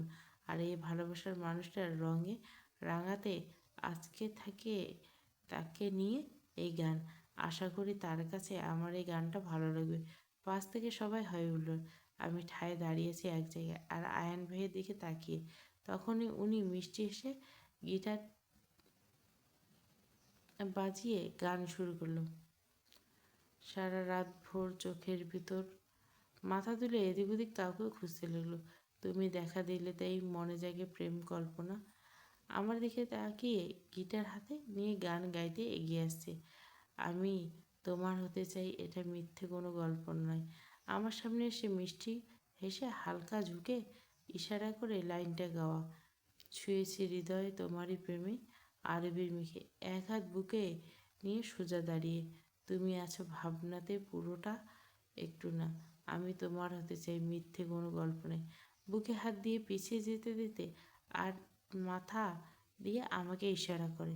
আর আমি আয়ান ভাইয়ের থেকে নজর সরিয়ে আমি পিছন ফিরে ওনার দিকে তাকাতে দেখি উনি তখনও আমার দিকে শান্ত দৃষ্টিতে তাকিয়েছে। সোফায় আরাম করে বসে এক পার উপর অন্য পা তুলে, এক হাত সোফায় রাখা, তাতে ওয়াইনের গ্লাস, অন্য হাত পায়ের উপর। পুড়িয়ে যাক না, সময় তোকে দেখে নেব। আয়ন ভাইয়া আমার দিকে এগিয়ে আসতে আসতে পরে আমার হাত ধরে ওনার দিকে ফিরে, আর আমি চুপ করে ওনার দিকে তাকিয়েছি। তখনই ফিরে নাচতে নাচতে আমার পাশে দাঁড়ায়। আমি তোমার হতে চাই, এটা মিথ্যে কোনো গল্প নয়। আয়ন ভাইয়া হেসে ফিয়ার দিকে ঝুঁকে মাথা বাঁকায়, আমার দিকে তাকিয়ে লাইনটা গায়। আর আমিও ওনার পিছন ফিরে তাকাই হৃদের দিকে। সবাই করতালির সাথে ধ্যান ভাঙল। ফিয়া আমাকে ওর সাথে টেনে নিয়ে যায়, আর আয়ন ভাইয়া আমার দিকে তাকিয়ে নিজের গিটারটা একটা গার্ডে তুলে দেয় হাসি মুখে। সবার সাথে দাঁড়িয়ে আছে আমি। খিদায় আমার চোখ বুজে আসছে, ঠিক মতো দাঁড়াতে পারছি না। আর তার উপর সারাদিন না খেয়ে আছি, তাই সন্ধ্যা থেকে ভারী লেহেঙ্গাটা পরে আছি। শরীরে শক্তি সঞ্চয় করতে পারছি না, তাই আমি দাঁড়িয়ে দাঁড়িয়ে ঝিমোচ্ছিলাম। পাশ থেকে কারো কণ্ঠ শুনি অসহায় দৃষ্টিতে আমি তার দিকে। তখনই চোখ পড়ে আশিক। আমার বডিগার্ড বলল, ম্যাম, আপনার খাবার বস পাঠিয়েছে, খেতে নিতে বলছে, আমার সাথে চলুন। দাদা যেন আমার জন্য খাবার পাঠিয়েছে ভেবে আর কোনো কিছু না বলে আশিকের পিছু পিছু চললাম। আমার প্রচণ্ড খিদে থাকে, কোনো কথা না বলে মুখ পেট হচ্ছে না, তাই চুপচাপ চলছে। আশিক আমাকে পুল সাইডে নিয়ে আসে কর্নার, সেখানে খাবার টেবিলে তাতে রয়েছে খুব সুন্দর করে সাজানো। আমি খাবার দেখে আশিককে কিছু না বলতে তাড়াতাড়ি চেয়ার টেনে বসে পড়ি। গপ খেতে থাকি। এই মুহূর্তে আমার খাবার প্রয়োজন, অন্য কিছু চিন্তা করার সময় নেই, তাই নিজের মতো করে খেয়ে চলছি। তখনই আমার পাশের চেয়ারটায় কেউ টেনে বসে, আর আমি আশিক ভেবে তাকানোর প্রয়োজন বোধ মনে করি, তাই নিজের মতো খাচ্ছি। কিন্তু আমার অতি স্বাদে খাবারে ব্যাঘাত ঘটায় হিচকি উঠে, মানে আমার গলায় আটকে গেছে যাওয়াতে আমি বারবার হিচকি তুলি। তখন ওই পাশ থেকে একটা হাত আমাকে পানির গ্লাস তুলে দেয়। আমি পানির গ্লাসটা হাতে নিতে হিচকি তুলতে পাশ ফিরে তাকায়, সাথে সাথে আমার হিচকি এক ধাপ বাড়ে যায়। কোনো থামাথামি নেই, কারণ উনি আমার পাশে বসে আমার দিকে শান্ত দৃষ্টিতে তাকে পানির গ্লাসটা এগিয়ে দিচ্ছেন। আমি পানিটা চুপচাপ খাবার খেতে লাগলাম ওনার দিকে তাকিয়ে। উনিও তাই ছিল, প্রচণ্ড অস্থিরতার সাথে খাবার খেতে যেতে লাগলাম। কয়েক কদম এগোতে পিছন থেকে একটা হাত আমার হাত চেপে ধরলেন। আমি ফ্রিজ হয়ে দাঁড়িয়ে পড়লাম। কী হচ্ছে কিছুই বুঝতে পারছি না, আর না বুঝতে চেয়েছি। উনি চেয়ারে বসা অবস্থায় আমার দিকে না তাকিয়ে আমার হাতটা হ্যাঁচকা টান দিয়ে ওনার সামনে নিয়ে এসে আমার হাত ছেড়ে দিয়ে উঠে দাঁড়ায়। তারপর মাতাল করা দৃষ্টি দিয়ে এক পা করে আমার কাছে আসতে থাকে। আমি ভয়ে এক পা করে পিছুচ্ছি। পিছিয়ে যেতে যেতে পুলের এক সাইডে যাই, দেওয়ালে আমার পিঠ ঠেকে যায়। তখন উনি এগিয়ে আসতে লাগলো আমার কাছে। পরে আমার খুব কাছে এসে হালকা ঝুঁকে এক হাত দেওয়ালে রেখে আর অন্য হাত পকেটে গুজে দৃষ্টি তার আমার মুখপানে। আমি অসহায়ের মতো একবার ওনার দিকে তাকিয়ে আবার চারপাশে চোখ বোলাই। আমার সামনে উনি, ওনার পিছনে সুইমিং পুল, আর আমার ডান পাশে ওনার বাম হাত রাখা দেওয়ালে। আর আমার বাম হাতের দুপাশে কারুকার্য বড় আয়নায় রয়েছে, যাতে খুব সুন্দর করে ফুল আর লাইটিং করা আছে। আর আয়নাতে আমাদের দুজনের প্রতিচ্ছবি দৃশ্য মনে হচ্ছে। আমি স্তব্ধ অসহায় দৃষ্টিতে আবারও ওনার দিকে তাকিয়ে কিছুটা সাহস যুগে কাঁপা কাঁপা করলো বলে আপনি। সাথে সাথে উনি আমার আরও কাছে এসে বলে, "শশ।" হৃদ মায়ার দিকে আরও কিছুটা ঝুঁকে কানের কাছে ফিসফিসে বলে ওঠো, ভালোবাসো যাকে তাকে কন্ট্রোল করতে পারবে? যদি ভালোবাসো তোমাকে কন্ট্রোল করতে চায়, তাহলে তাকে ধ্বংস করে দেওয়াই উচিত। বলে মায়ের দিকে তাকায় হৃদ। মায়া ভয়াত চেহারা নিয়ে নিচের দিকে তাকিয়েছে। স্মিত হেসে আবার মায়ের দিকে তাকায়। পরে পকেটে গুজানো হাতটা বের করে মায়ের হাত স্লাইড করতে করতে উপরে তুলে মায়ের গাল স্পর্শ করে, যা মুহূর্তে মায়ের কেঁপে উঠে চোখ বন্ধ করে ফেলে এবং নিজের লেহেঙ্গার স্লাইডে খামচি ধরে। হৃদ মায়ের দিকে একবার চোখ পুড়িয়ে নিয়ে মায়ের কপালে আলতো করে নিজের হাত স্পর্শ করে। মায়া আবারও হৃদের স্পর্শে কেঁপে ওঠে। হৃদ এক টান দিয়ে মায়ের কপালের টিকলিটা খুলে পাশে ফেলে দেয়। তারপর মুখে আসা চুলগুলো কানে পিছনে গুজিয়ে দেয়। কানের দুল খুলতে লাগলো। এক এক করে কানের দুলগুলো খুলতে পাশে ফেলে দেয়। পরে গলায় হাত দিতে মায়ের চমকে থাকা হৃদের দিকে। কিছু ভয় আর অস্থিরতায় কিছু বলতে পারছে না। হৃদ শান্ত দৃষ্টিতে তার কাজ করে চলছে।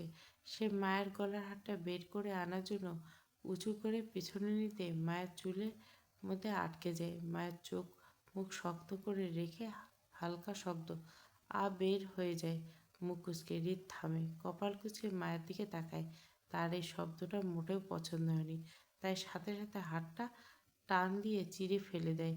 মায়ের চুলে আবারও ব্যথা পায়, তাই হৃদকে নিয়ে কাছ থেকে সরানোর জন্য নিজের দুই হাত দিয়ে হৃদের বুকে হালকা ধাক্কা দেয়। কিন্তু তার ধাক্কাটা কারো পছন্দ হলো না। হৃদ প্রচণ্ড রেগে একবার মায়ের হাতের দিকে তাকিয়ে সাথে সাথে হাত দুটো চেপে ধরে দেওয়ালের সাথে, যার ফলে মায়ের কাচের চুড়িগুলো ঝনঝন শব্দ ছুন্ন বিচ্ছিন্নভাবে ভেঙে যায়, নিচে পড়ে যায়। আর কিছু চুড়ি মায়ের হাতে পূর্বের কাঠাস্থানে ঢুকে রক্ত ঝরতে লাগে। মায়া আর না পেরে হু হু শব্দ করে কান্না করে দেয় প্রচণ্ডভাবে। তখন হৃদ প্রচণ্ড রেগে রিডি করতে করতে বলে, আমাকে ছোঁয়ার অধিকার আমি কাউকে দেখিনি, আর তুই আমার এখানটা এভাবে ছুঁয়েছিলি, বুকে ইশারা করে। এত বড় কলিজা তোর যে আমাকে ছুঁয়ে দিলি। মায়া ভয়ে নিশ্চুপ হয়ে হেঁচকে তুলে কান্না করতে লাগলো। কী হচ্ছে তার সাথে কিছুই তার বোধগম্য হচ্ছে না। আর হৃদ বা তার সাথে কেন এমন করছে তাও বুঝতে পারছে না, তাই চুপ করে আছে ভয়ে। তখনই আবার শক্ত গলায় হৃদ বলে, মেরে দে, শেষ করে দে। আমার অবাধ্য হয়ে বেঁচে যাবি এত সোজা সব কিছু? আমার ইশারা ছাড়া আমার একটা কাজও নড়েচড়ে না, সেখানে তুই অন্যের রঙে রেঙে গেলি। মায়ের গাল জোরে চেপে, একজন ভালোবেসে ড্রেস দিল আর তুই সেটা পরে ফেললি, তোর বুক কাঁপলো না? আমার কথা মনে পড়লো না একবারও? ভালোবাসা, ভালোবাসা, ছ্যা, কী আছে এ ভালোবাসায় আমাকে বলতো? ভালোবাসার নাম করে নিজের চাহিদা মেটাতে চাস তুই, তাই না? ধিক্কার তোর ভালোবাসা। হৃদ এক হাতে মায়ের চুলগুলো টেনে ধরে অন্য হাতে মায়ের গাল জোরে চেপে ধরে নিজের সাথে মিশিয়ে রাগে রিরি করতে করতে আবার বলল, তোকে পিষে ফেলতে ইচ্ছে করছে নিজের সাথে, তোকে কেটে ফেলতে ইচ্ছে করছে। আব্রাহাম হৃদ খান না কখনো কাউকে কিছু বলার সুযোগ দেয় না দিবে, তাহলে তুই কেন পাবি? হ্যাঁ? রোদ চোখ মুখ রক্ত লাল করে দাঁতে দাঁত চেপে আবারও বলে ওঠে, আমি তোকে ঘৃণা করি, এতটাই ঘৃণা করি যতটা ঘৃণা করলে কেউ কখনো কাউকে ভালোবাসার নাম নিবে না। আমি তোকে ততটা ঘৃণা করি। যদি তুই বুঝতে পারতি তাহলে আমার সামনে কখনো এসে দাঁড়াতে পারতিস না। আজকের পর যদি তুই আমার সামনে আসিস তো আই সয়ার আমি তোকে মেরে দিব। তোকে শুধু আমার ফ্যামিলির জন্য টয়লেট করি, নয়তো আমি তোকে আমাকে জানানোর অপরাধে অনেক আগেই পুড়িয়ে দিতাম, বুঝেছিস? কিছু একটা চিন্তা করি, এখনো দেরি হয়নি। তোকে পোড়ানো যাবে, তাই না? তাহলে দেরি কেন? শুভ কাজ বলে আশিককে বলে ডাক দিল। মুহূর্তে আশিক হাজির হতে ওর কাছে গিয়ে ওকে কিছু একটা বলে মায়ের কাছে আসে। মায়ের স্তব্ধ হয়ে ভয়ে কেঁপে কেঁপে উঠে কান্না করে মাথা নিচু করে। তখনই হৃদের গলার আওয়াজে ওর কানে আসতে আবারও সারা শরীর কেঁপে ওঠে মায়ের। হৃদ চিৎকার করে বলে, চুল বাঁধ তাড়াতাড়ি। তুই কি চুল বাঁধবি নাকি আমি পুড়িয়ে ফেলবো? রেগেমেগে রক্ত লাল মায়া কাঁপা কাঁপা হাতে নিজের লম্বা চুলগুলো হাত খোপা করে নিতে হৃদ এগিয়ে এসে মায়ের শরীর থেকে মায়ের ওড়নাটা টান দিয়ে নিচে ফেলে দেয়। মায়ের চমকে ঝটপট করে নিজের দু হাত আড়াআড়িভাবে বুকে রাখে, যাতে অশ্রুসিক্ত চোখে হৃদের দিকে তাকায়। মায়ের তাকানো হৃদ আরও এক ধাপ বেশি রেগে যায়। তাই হাত দুটো টেনে ধরে এবং হাতে থাকা মোটা বালাগুলো টেনে টেনে বের করে নেয়, আর আয়নের করে দেওয়া ব্যান্ডেজটা টেনে ছিঁড়ে ফেলে, যার ফলে মায়ের হাত থেকে অঝোর রক্ত ঝরতে থাকে। পরে হৃদ মায়াকে ঠাস ঠাস করে নিজের সর্বশক্তি দিয়ে চড় মারে। মায়ের ছিটকে গিয়ে পাশে পড়ে থাকা আয়নার মধ্যে পড়ে, সাথে সাথে আয়নাটা ভেঙে ঝনঝন শব্দ করে নিচে পড়ে যায়, আর কিছু কাঁচ মায়ের কপালে ঢুকে রক্ত ঝরতে থাকে। মায়া পড়ে গিয়ে শব্দ করার আগে হৃদ আবারও মায়াকে টেনে সামনে এনে আবারও চড় মারে, পরপর দুই গালে। কাটা ঠোঁট, কাটা নাক আর ফাটা কপাল বেয়ে চুয়ে চুয়ে রক্ত পড়ছে মায়ের। মায়ের কাপা শরীরে টলমলে ঝাপসা চোখে হৃদের দিকে তাকাতে হৃদ মায়ের দুবাহু জোরে চেপে ধরে নিজের সাথে মিশিয়ে নিয়ে কিছু বলবে, তখনই পিছন থেকে কেউ ডাক দেওয়াতে আবার খেপে যায়। পাশ ফিরে আশিকের দিকে তাকিয়ে থেকে রক্ত লাল চোখে আশিক ভয়ে মাথা নিচু করে কিছু জিনিস এগিয়ে দিয়ে যাওয়ার সময় মায়ের দিকে একবার তাকিয়ে আঁতকে ওঠে মায়ের অবস্থা থেকে, আর যাওয়ার সময় মনে মনে বলে ওঠে, আল্লাহ তুমি রক্ষা করো, এ তাণ্ডব যেন সব কিছু শেষ না করে। হৃদ মায়াকে নিজের থেকে ধাক্কা দিয়ে দূরে সরিয়ে দেয়, আর পাশ থেকে বক্টের বোতল নিয়ে নেয়, আর মায়া কিছু বুঝে ওঠার আগে গড় করে মায়ের লেহেঙ্গার নিচে পাটাতে ঢেলে দিতে বলে, আজকের পর তুই কখনো আমার সামনে আসার সাহস করবি না, আর না করবি কারো কাছে যাওয়ার সাহস।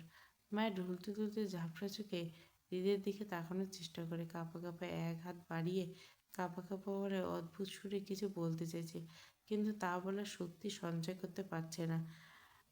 হৃদ মায়ের লেহেঙ্গাটা নিচে পাটাতে পেট্রোল ঢেলে খালি বোতলটার পাশে ছুঁড়ে মারে, আর আগে রেডি করতে করতে লাইটারে আগুন ধরিয়ে মায়ের দিকে তাকায়। মায়া অস্ফুট স্বরে কিছু বলতে দেখে তার হাত দিকে বাড়াতে দেখে হৃদের মায়া হলো না। রাগটা যেন মাথায় চেপে বসছে, যার কারণে মায়া অসহায় চেহারাটা পড়ছে না হৃদের। তাই এই মুহূর্তে নির্দয় পাষাণ্ড রূপান্তরিত হয়েছে, তার ধ্বংস করে দেওয়ার তাণ্ডবে মেতে উঠছে। আজ হৃদ এটা কি তার ধ্বংসলীলা নাকি অন্য কিছু পিষে দেওয়া চেষ্টা, যা এই মুহূর্তে তাকে গ্রাস করছে?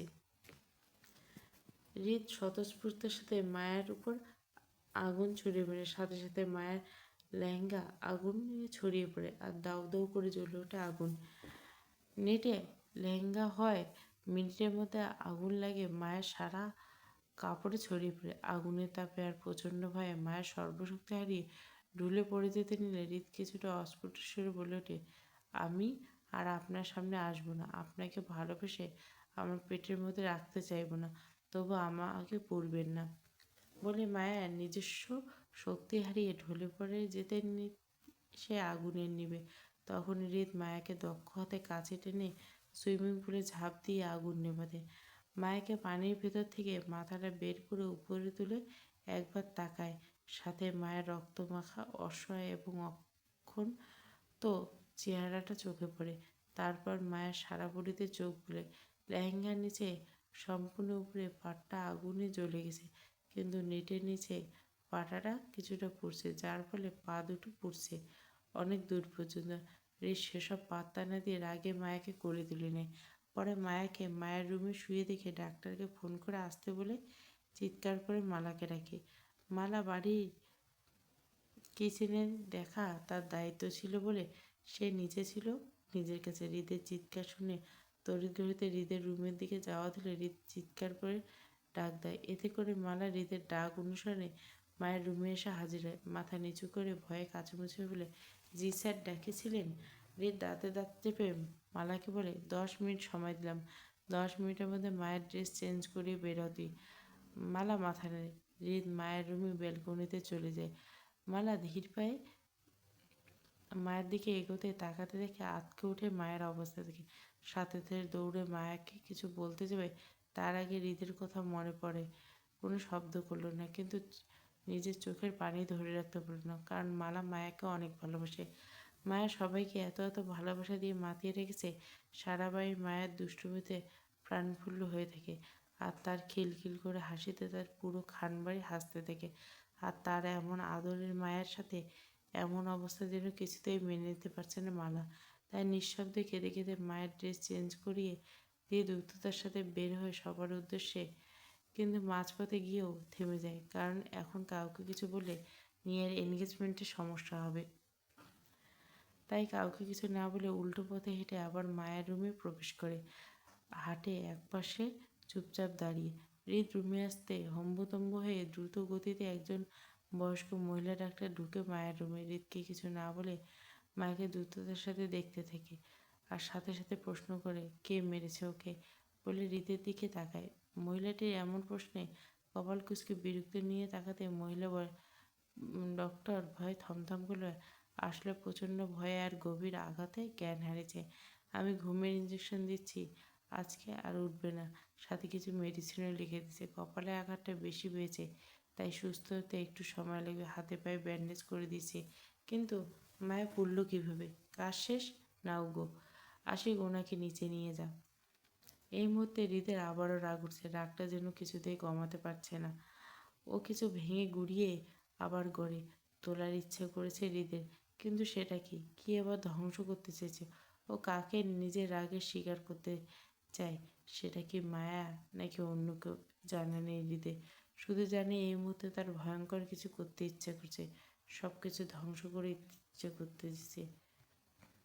মায়া, একদম কোনো ছেলের সাথে কথা বলবি না, সে যেই হোক না কেন। ক্লাসে যাবি আর আসবি, কারোর সাথে কথা বলার দরকার নেই। আর তোর যে কয়টা মেয়ে ফ্রেন্ড আছে তাদের ছাড়া আর কোনো মেয়ে ফ্রেন্ড বানানোর দরকার নেই, বুঝেছিস? শোন, একদম পাগলামি করবি না, ভার্সিটি থেকে বডিগার্ডদের সাথে থাকবি, কেমন? খবরদার, যদি শুনছি তুই আবার বডিগার্ডদের ক্লাস থেকে বের করে দিয়েছিস, তাহলে আমার চেয়ে খারাপ কেউ হবে না, বলে দিলাম। ওদেরকে সাথে নিয়ে তোর ক্লাস করতে হবে, বুঝেছিস? আমি ব্যাগ গোছাতে তাই হালকা রেগে কথাগুলো বলল দাদি আমাকে নিয়ে। আমি ঠোঁট উল্টিয়ে গাল ফুলিয়ে অসহায় দৃষ্টিতে দাদির কথাগুলো শুনছিলাম। এই কথাগুলো রোজ তো শুনতে শুনতে আমি চরম বিরক্ত। দাদি আমার সাথে এমন কেন করে বুঝি না। দাদি আমাকে কারোর সাথে মিশতে দেয় না, এমনকি আয়ান ভাইকে আমার কাছে থেকে আসতে দেয় না। কথা বলা তো দূর, কী এমন করেছি আমি? হ্যাঁ, দাদি আমাকে না পারতো ভার্সিটিতে পাঠাতে, পড়তে হবে বলে, নয়তো তিনি আমাকে কখনোই ভার্সিটি পাঠাতেন না। আমাকে পারলে ঘরবন্দি করে রাখতো, কিন্তু আমার ভার্সিটি আছে বলে তা করতে পারে না। তবে আমার বডিগার্ডের সংখ্যা তিনি বাড়িয়ে দিয়েছেন, আশিকের সাথে আরও 3 জন দিয়ে মোট 5 জন আমার বডিগার্ড। এখন সারাক্ষণ আমার সাথে যোগের মতো যেহেতু ভার্সিটিতে যায়, এমনকি আমার ক্লাসের পাশে সোজা হয়ে দাঁড়ায়। এমন অত্যাচার কি মেনে নেওয়া যায়? না যায় না। আমি নেহাত ভালো মেয়ে বলে মেনেছি, নয়তো কেউ বাতি লাগিয়ে দিত।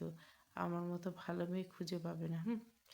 আমার এমন চিন্তা ভাবনায় দাদি আমার পাশে বসে আমার দুগাল আঁকড়ে ধরে বলে, শোনো মা, কেন আমার কথা শুনতে চাস না তুই? আমি তোকে নিয়ে কোনো রিস্ক নিতে চাই না। যা একবার ঘটেছে আমি তা পুনরাবৃত্তি করতে চাই না। তোর কারো দরকার নেই। প্লিজ সোনা মা, আমার কথার অবাধ্য হোস না। ছল ছল চোখে দাদি। আমি কিছুক্ষণ দাদির দিকে তাকিয়ে দাদিকে শক্ত করে জাপটে ধরি। একটু পর দাদি আমাকে ছাড়িয়ে নিয়ে কপালে চুমু এঁকে দিতেই আমি বলি, আমি তোমার সব কথা শুনি তো দাদি। একদম ভার্সিটি গিয়ে পাগলামি করি না। তুমি জানো ওই আশিক আছে না, আমার বডিগার্ড, ওরা সবসময় তোমাকে আমার নামে মিথ্যে বলে সত্যি বলছি মাথায় হাত দিয়ে। কত বড় মিথ্যুক তুমি জানো দাদি? জানো দাদি, দাঁড়াও আমি বলছি। ওরা সবসময় তোমার কান ভরে আমার নামে। তুমি তো জানো মিথ্যে বলার ঘোর পাপ, তাই না? কিন্তু ওই আশিক পাপ কাজটা রীতিমতো করেই চলছে, কোনো থামাথামি নেই। এটা তো অন্যায় দাদি। আর আমার কেন অন্যায়কে মেনে নেব বলো? তাই তুমি আশিককে তার পাপ কাজ থেকে মুক্তি করে দাও দাদি। ওকে সবাইকে বের করে দাও বডিগার্ড পদ থেকে। সব কয়টা মিথ্যেবাদী। তুমি জানো তোমাকে পটপট করে মিথ্যে বলে আমাকে একটু বলার সুযোগ দেয় না। এটা তো ঘোর অন্যায়। তাই তুমি ওদের বের করে দাও দাদি। আমার কথায় আহত হলেন দাদি। তা ফেস দেখে বোঝা যাচ্ছে। কি এমন বললাম? এখন কি ভালো করে কথাও বলা যাবে না? দাদি আমাকে দেখে রাগীভাবে তাকিয়ে বলল, তোর আর সত্যি বলা লাগবে না। শুনছি তো সত্য। ওরা যতই পারুক আমাকে মিথ্যে বলে পাপ করুক, কিন্তু তুই, ওরা তোর বডিগার্ড থাকবে বুঝিস? যে এখন নিচে চলে, নাস্তা করে ভার্সিটিতে যাবে বলে দাদি হনান করে নিচে চলে যায়। আমি দাদির চলে যাওয়ার দিকে কিছুক্ষণ তাকিয়ে থেকে একটা দীর্ঘশ্বাস ছাড়লাম। আস্তে আস্তে উঠে ধীর পায়ে ব্যালকনিতে চলে দিলাম। আকাশের দিকে তাকালাম আমি। এখন সকাল 6টা, 8টা 18 বাজে। আমি জানি দাদি এমন করে করছে আমার সাথে। কেন আমাকে কারোর সাথে মিশতে দিচ্ছে না, এমনকি আয়ন ভাইয়েকেও। ভাইয়া শত চেষ্টা করে আমার কাছে পৌঁছাতে পারছে না, কারণ দাদি সেই সুযোগটাই দিচ্ছে না। দাদি কেন আমাকে নিয়ে এত ভয় পাচ্ছে সেটাই জানি না। দাদি মনে করছে আমাকে নিয়ে অনেক ভয় কাজ করছে এই মুহূর্তে, যার জন্য তিনি আমাকে সব কিছু থেকে আগলে রাখতে চান। হয়তো দাদির ভয়টা উনি নিয়ে এই জন্য। আমার আজও ওই দিনের কথা মনে পড়লে ভয়ে আঁতকে উঠি, আমার কলিজা কেঁপে ওঠে। মুহূর্তে আমি নিস্তব্ধ হয়ে পড়ি। উনি আমার সাথে কেন এমন করছিল আমি জানি না, কারণটা আমার এখনও অজানা। তবে ওই দিনের পর থেকে আমি আর ওনাকে দেখিনি। আজ 2 মাস হতে চলছে। ওনাকে দেখতেও চাই না। আগে সামনে আসতে ভয়, কিন্তু এখন ভয়ের সাথে বড্ড অভিমান আর আত্মসম্মান লেগেছে আমার। তাই মনে মনে প্রতিজ্ঞা করছি ওনার সামনে কখনোই যাব না আমি। উনি কোথায় আমি সঠিক জানি না, তবে আমি সুস্থ হওয়ার পর শুনেছি উনি নাকি পার্টির রাতে দেশের বাইরে নিজের বাড়িতে চলে গেছেন বিজনেসের জন্য। কবে আসবেন দাদাজান জানে। সেই অনুযায়ী নিয়াপুর বিয়ের ডেট ফিক্সড হবে। ফুবিরা আর ফয়সালরা ভাইয়েরা সিদ্ধান্ত নিয়েছে, কারণ বাড়ির একমাত্র ছেলেকে রেখে তো আর বিয়ে দেওয়া যায় না, তাই না? দাদা দাদি অমত প্রকাশ করেনি, কারণ উনি ছাড়া দাদা দাদির বংশের আর কেউ নেই। একটু রাগী হলেও ভালোবাসে তো প্রচণ্ড সবাইকে। তাছাড়া উনি ওনার ফ্যামিলিকে অনেক ভালোবাসে, সেটা সবাই জানা। শুধু আমার বিষয়টাতে উনি মেনে নিতে পারছেন না, তাই হয়তো এমন করছেন। ওই দিন রাতে নাকি ওনার ঘরে কেউ কিছু বলতে পারেনি, এমনকি দাদা দাদিও না। তবে আয়ন ভাই নাকি কিছু বলতে চেয়েছিল, কিন্তু ওনার রাগের কারণে শেষে আয়ন ভাইও দমে থাকতে হয়েছে। ওনার রাগ সম্পর্কে অবগত ছিলেন সবাই। সেদিন নাকি উনি শুধু হু হু করে কেঁদে ছিলেন আমার অবস্থা দেখে, কিন্তু ওনার হয়তো দাদির কান্নাটা পছন্দ হয়নি, তাই সব ছেড়ে ওই দিন রাতে পাড়ি জমায় দেশের বাইরে। কথাগুলো ভেবে থাই গ্লাসের উপর মাথাটা খেলিয়ে দিয়ে চোখ বন্ধ করে ওই দিনের কথা মনে করতে লাগলাম। সেদিন রাতে পার্টিতে অজ্ঞান হওয়ার পর আমার কিছু মনে ছিল না। আমার হুঁশ ফিরে আসে, কিন্তু আবারও 2 মিনিট পর মাথায় জ্ঞান হারে। পরে নাকি আমাকে ঘুমের ইঞ্জেকশন দিয়ে 3 দিন ঘুমিয়ে রেখেছিল। প্রচণ্ড ভয়ে মাথায় আঘাত নাকি আমার মস্তিষ্কের পার্টগুলো কাজ করা ছেড়ে গিয়েছিল, তাই আমার শরীরটা, মৃতদেহটা বিছানায় পড়েছিল। 3 দিন পর যখন হুঁশে আসি, তখন সবার চোখে দাদির কান্না মাখা ফোলা চোখ মুখ চোখে পড়ে। কিছু বুঝতে না পেরে পাশে তাকাই আমি। দাদা যান আমার পাশে হাঁটে হেলান দিয়ে আদু শুয়ে আছে, আমার হাতের স্যালাইনে কার্নেল লাগানো। আমি নড়াচড়া করতে পারছি না বলে হালকা শব্দ করতে দাদি উত্তেজিত কণ্ঠে আমাকে চাপতে দিলে। সোনামা উঠে গেছে ডাক্তার, তোর কি বেশি ব্যথা করছে? ডক্টর দেখান না আমার সোনামাকে তাড়াতাড়ি। দাদির কথা আমি বুঝতে পেরেছিলাম না, তাই চোখ বুলিয়ে চারপাশে দেখলাম একজন ডাক্তার ও নার্স আছেন। আমি আমার দাদির দিকে তাকিয়ে বলতে আস্তে উঠে, দাদি আমার কী হয়েছে? আর ডক্টর কেন আমার রুমে? আমার কী হয়েছে? অসুখ হয়েছে? আমার এমন কথায় দাদি আমাকে কিছু না বলে নিঃশব্দে কাঁদতে লাগলেন। আমাকে এক হাতে জড়িয়ে সাথে সাথে দাদাজান আমাকে জড়িয়ে ধরেন আর দাদি সান্ত্বনা দিচ্ছিলেন। আমি প্রায় 1 সপ্তাহ পর সুস্থ হয়ে উঠি। এই 1 সপ্তাহ দাদা দাদি আমার সাথে আমার রুমে ছিলেন। দাদাজান নিজের কাজে তিনি বাইরে থাকলেও রাতে আমার রুমে থাকতেন দাদির সাথে। দুজন আমারা দুজনকে আমাকে মাঝে করে রাখতেন কী প্রয়োজন হয় তার জন্য। আমি ঠিক হতে পারছিলাম না। ওই রাতের ঘটনা বারবার আমার চোখের সামনে ভেসে উঠতে তখনই আমি হু হু করে কান্না করে দিতাম, ভয়ে আর নিজেকে গুটিয়ে নিতাম। আমার এমন পাগলামো দেখে দাদিও কান্না করে দিত আমাকে জড়িয়ে ধরে, আর আমাকে বোঝাতো যে উনি আমার কিছু করবেন না, উনি এখন নেই, উনি দূরে চলে গেছেন, আমাকে কিছু করবেন না। দাদি আমার পাশে তো এমন সব কথা বলে আমাকে আগলে রাখতো।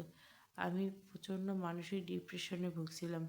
আমি সম্পূর্ণ ডিপ্রেশন থেকে বের হতে আরও 15 দিন সময় লেগেছিল। আয়ন ভাইয়া আমার হুঁশ ফিরতে আমার কাছে আসে দেখা করতে।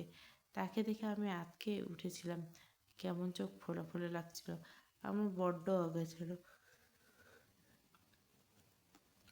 উনি আমার পাশে এসে হাটের সামনে হাঁটু গেড়ে বসে আমার একটা হাত নিজের 2 হাত দিয়ে আঁকড়ে ধরে কাতর কণ্ঠে কিছু বলবে, তখনই দাদি চিৎকার করলেন, আয়ান তোকে আমি কতবার বলছি মায়ের কাছে আসবি না?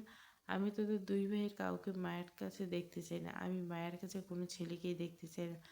মায়া আজ থেকে তোদের কারোর সামনে যাবে না, আর না কোনো ছেলের সঙ্গে কথা বলবে। ওর কারো দরকার নেই, বুঝেছিস? ওর জন্য আমরা আছি, যা বের হ, আসবি না ওর কাছে। আয়ন ভাই করুণ চোখে দাদির দিকে তাকিয়ে ছলছল চোখে বলল, নানুমা আমার দম বন্ধ হয়ে আসছে, আমি আর পাচ্ছি না নিজেকে আটকাতে। প্লিজ আমার দোষটা কোথায় বলবে তুমি? আমাকে কেন এত ভয়ানক শাস্তি দিচ্ছ? আমি আর পাচ্ছি না, প্লিজ নানুমা। আয়ান দাদি আয়ন ভাইয়ের হাত আমার হাত থেকে ছাড়িয়ে টেনে নিয়ে যেতে বলল, দোষ তোর, তুই হৃদের ভাই, আর হৃদ মানে ভয়ানক, আর তাই তুইও ভয়ানক মায়ের জন্য।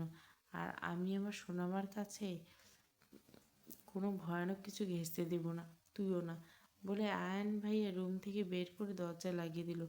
ওনার কিছু বলার সুযোগ দেয়নি। ওই দিনের পর আয়ান ভাইয়া কোনোভাবেই আমার সাথে যোগাযোগ করেনি, কিন্তু ভার্সিটিতে গিয়েছিল কয়েকবার, কিন্তু বডিগার্ডের কাছ থেকে জানার পর দাদি কসম দিয়েছে যাতে আমার কাছে না আসে, তাই ওনার সাথে আমার কোনো কথা নেই।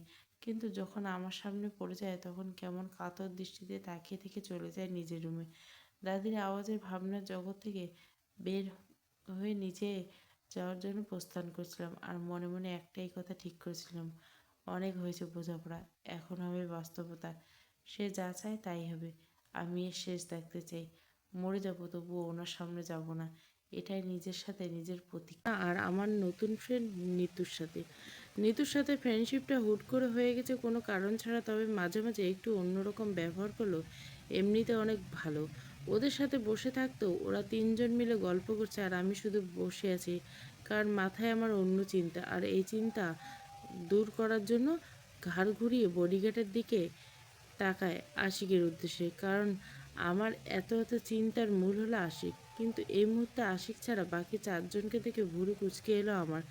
আজব, সবসময় তো আমার পাশেই ঘুরঘুর করে, আর এখন কাজের সময় হাওয়া হয়ে গেল। বিরক্তি নিয়ে গার্ডদের উদ্দেশ্যে বলে ওঠে, আপনারা এখানে, কিন্তু আশিক কোথায়? পাশ থেকে একজন গার্ড বলে ওঠে, ম্যাম বস কল করছে, তাই কার পার্কিং এরিয়াতে গেছে কথা বলতে, ওই যে দেখা যাচ্ছে। ওদের কথায় আমি ঘাড় ঘুরিয়ে সামনে তাকে কাউকে কিছু বলতে না দিয়ে এক দৌড়ে আশিককে উদ্দেশ্যে আমার পিছন পিছন বাকি গার্ডরাও আসছে দৌড়ে।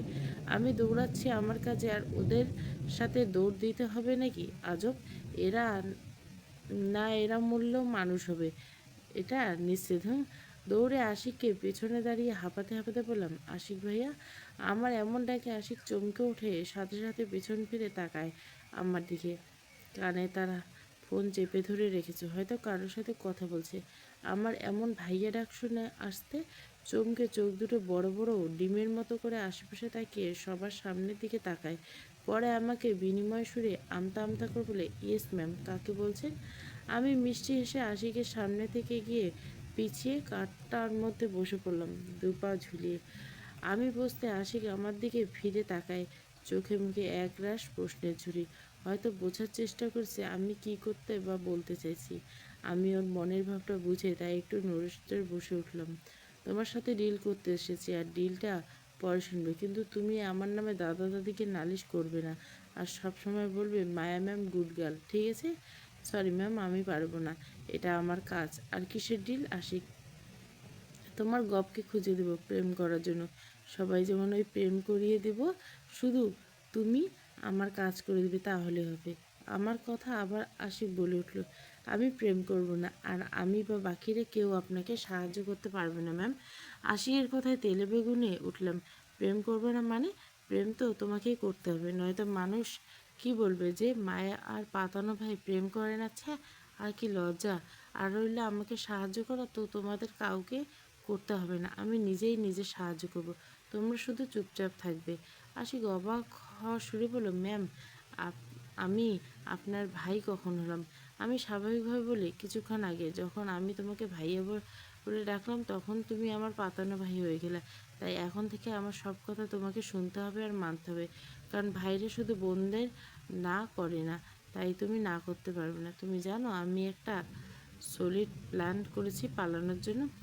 আমার কথা বুঝতে পেরে আশিক কিছুটা সন্দেহ চোখে তাকিয়ে প্রশ্ন করে, পাতানো ভাই, আর কি প্ল্যান? আমার সোজাসাপটা উত্তর, বাড়ি থেকে পালানোর জন্য প্ল্যান করছি। কি? কিন্তু কেন ম্যাম? অবাক হয়ে আশিক অবাক হওয়ার সুর আর তীক্ষ্ণ দৃষ্টি দেখে আমি কিছুটা নড়েচড়ে আবারও বলেছি, দেখো, এছাড়া আমার কোনো পথ নেই। দাদা দাদি আমাকে কেন এখানে রেখেছেন? ওনার জন্য, ওনার বউ বলে, আমার মাধ্যমে যাতে ওনার লাইফটা সুন্দর, এর জন্য। কিন্তু আমি আসাতে উল্টো ওনার আরও সমস্যা হচ্ছে, আর আমার জন্য উনি ফ্যামিলি আর দেশ ছেড়ে পড়ে আছেন অন্য দেশে।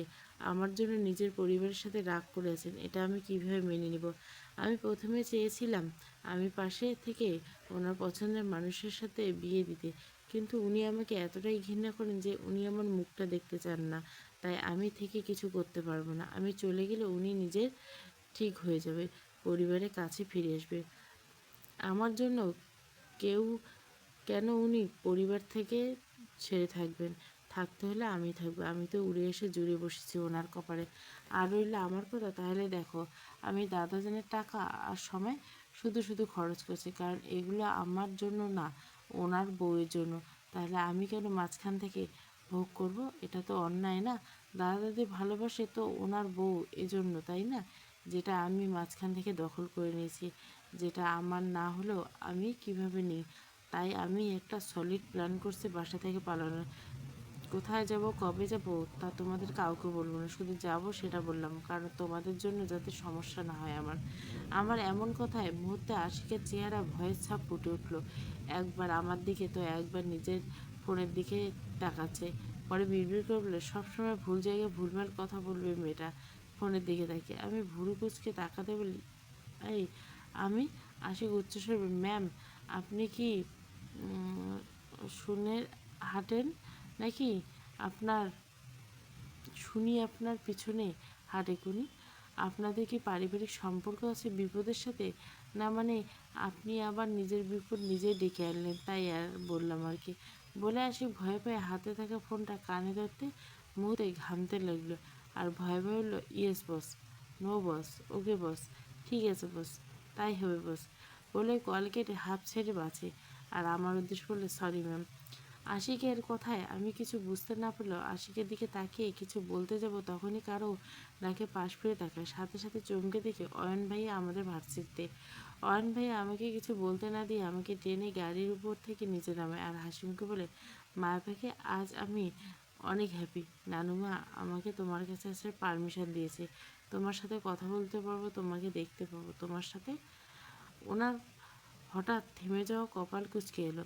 আমি কি বলতে গিয়ে থেমে গেছেন উনি। আর আমার সাথে একটু কথা বলার জন্য এত হ্যাপি হওয়ার কী আছে বুঝলাম না আমি। তাই অসহায় দৃষ্টিতে তাকিয়ে রইলাম ওনার দিকে। দিও না আমার ভালোবাসা পর্ব 2 পুরো গল্পটা প্লেলিস্টে।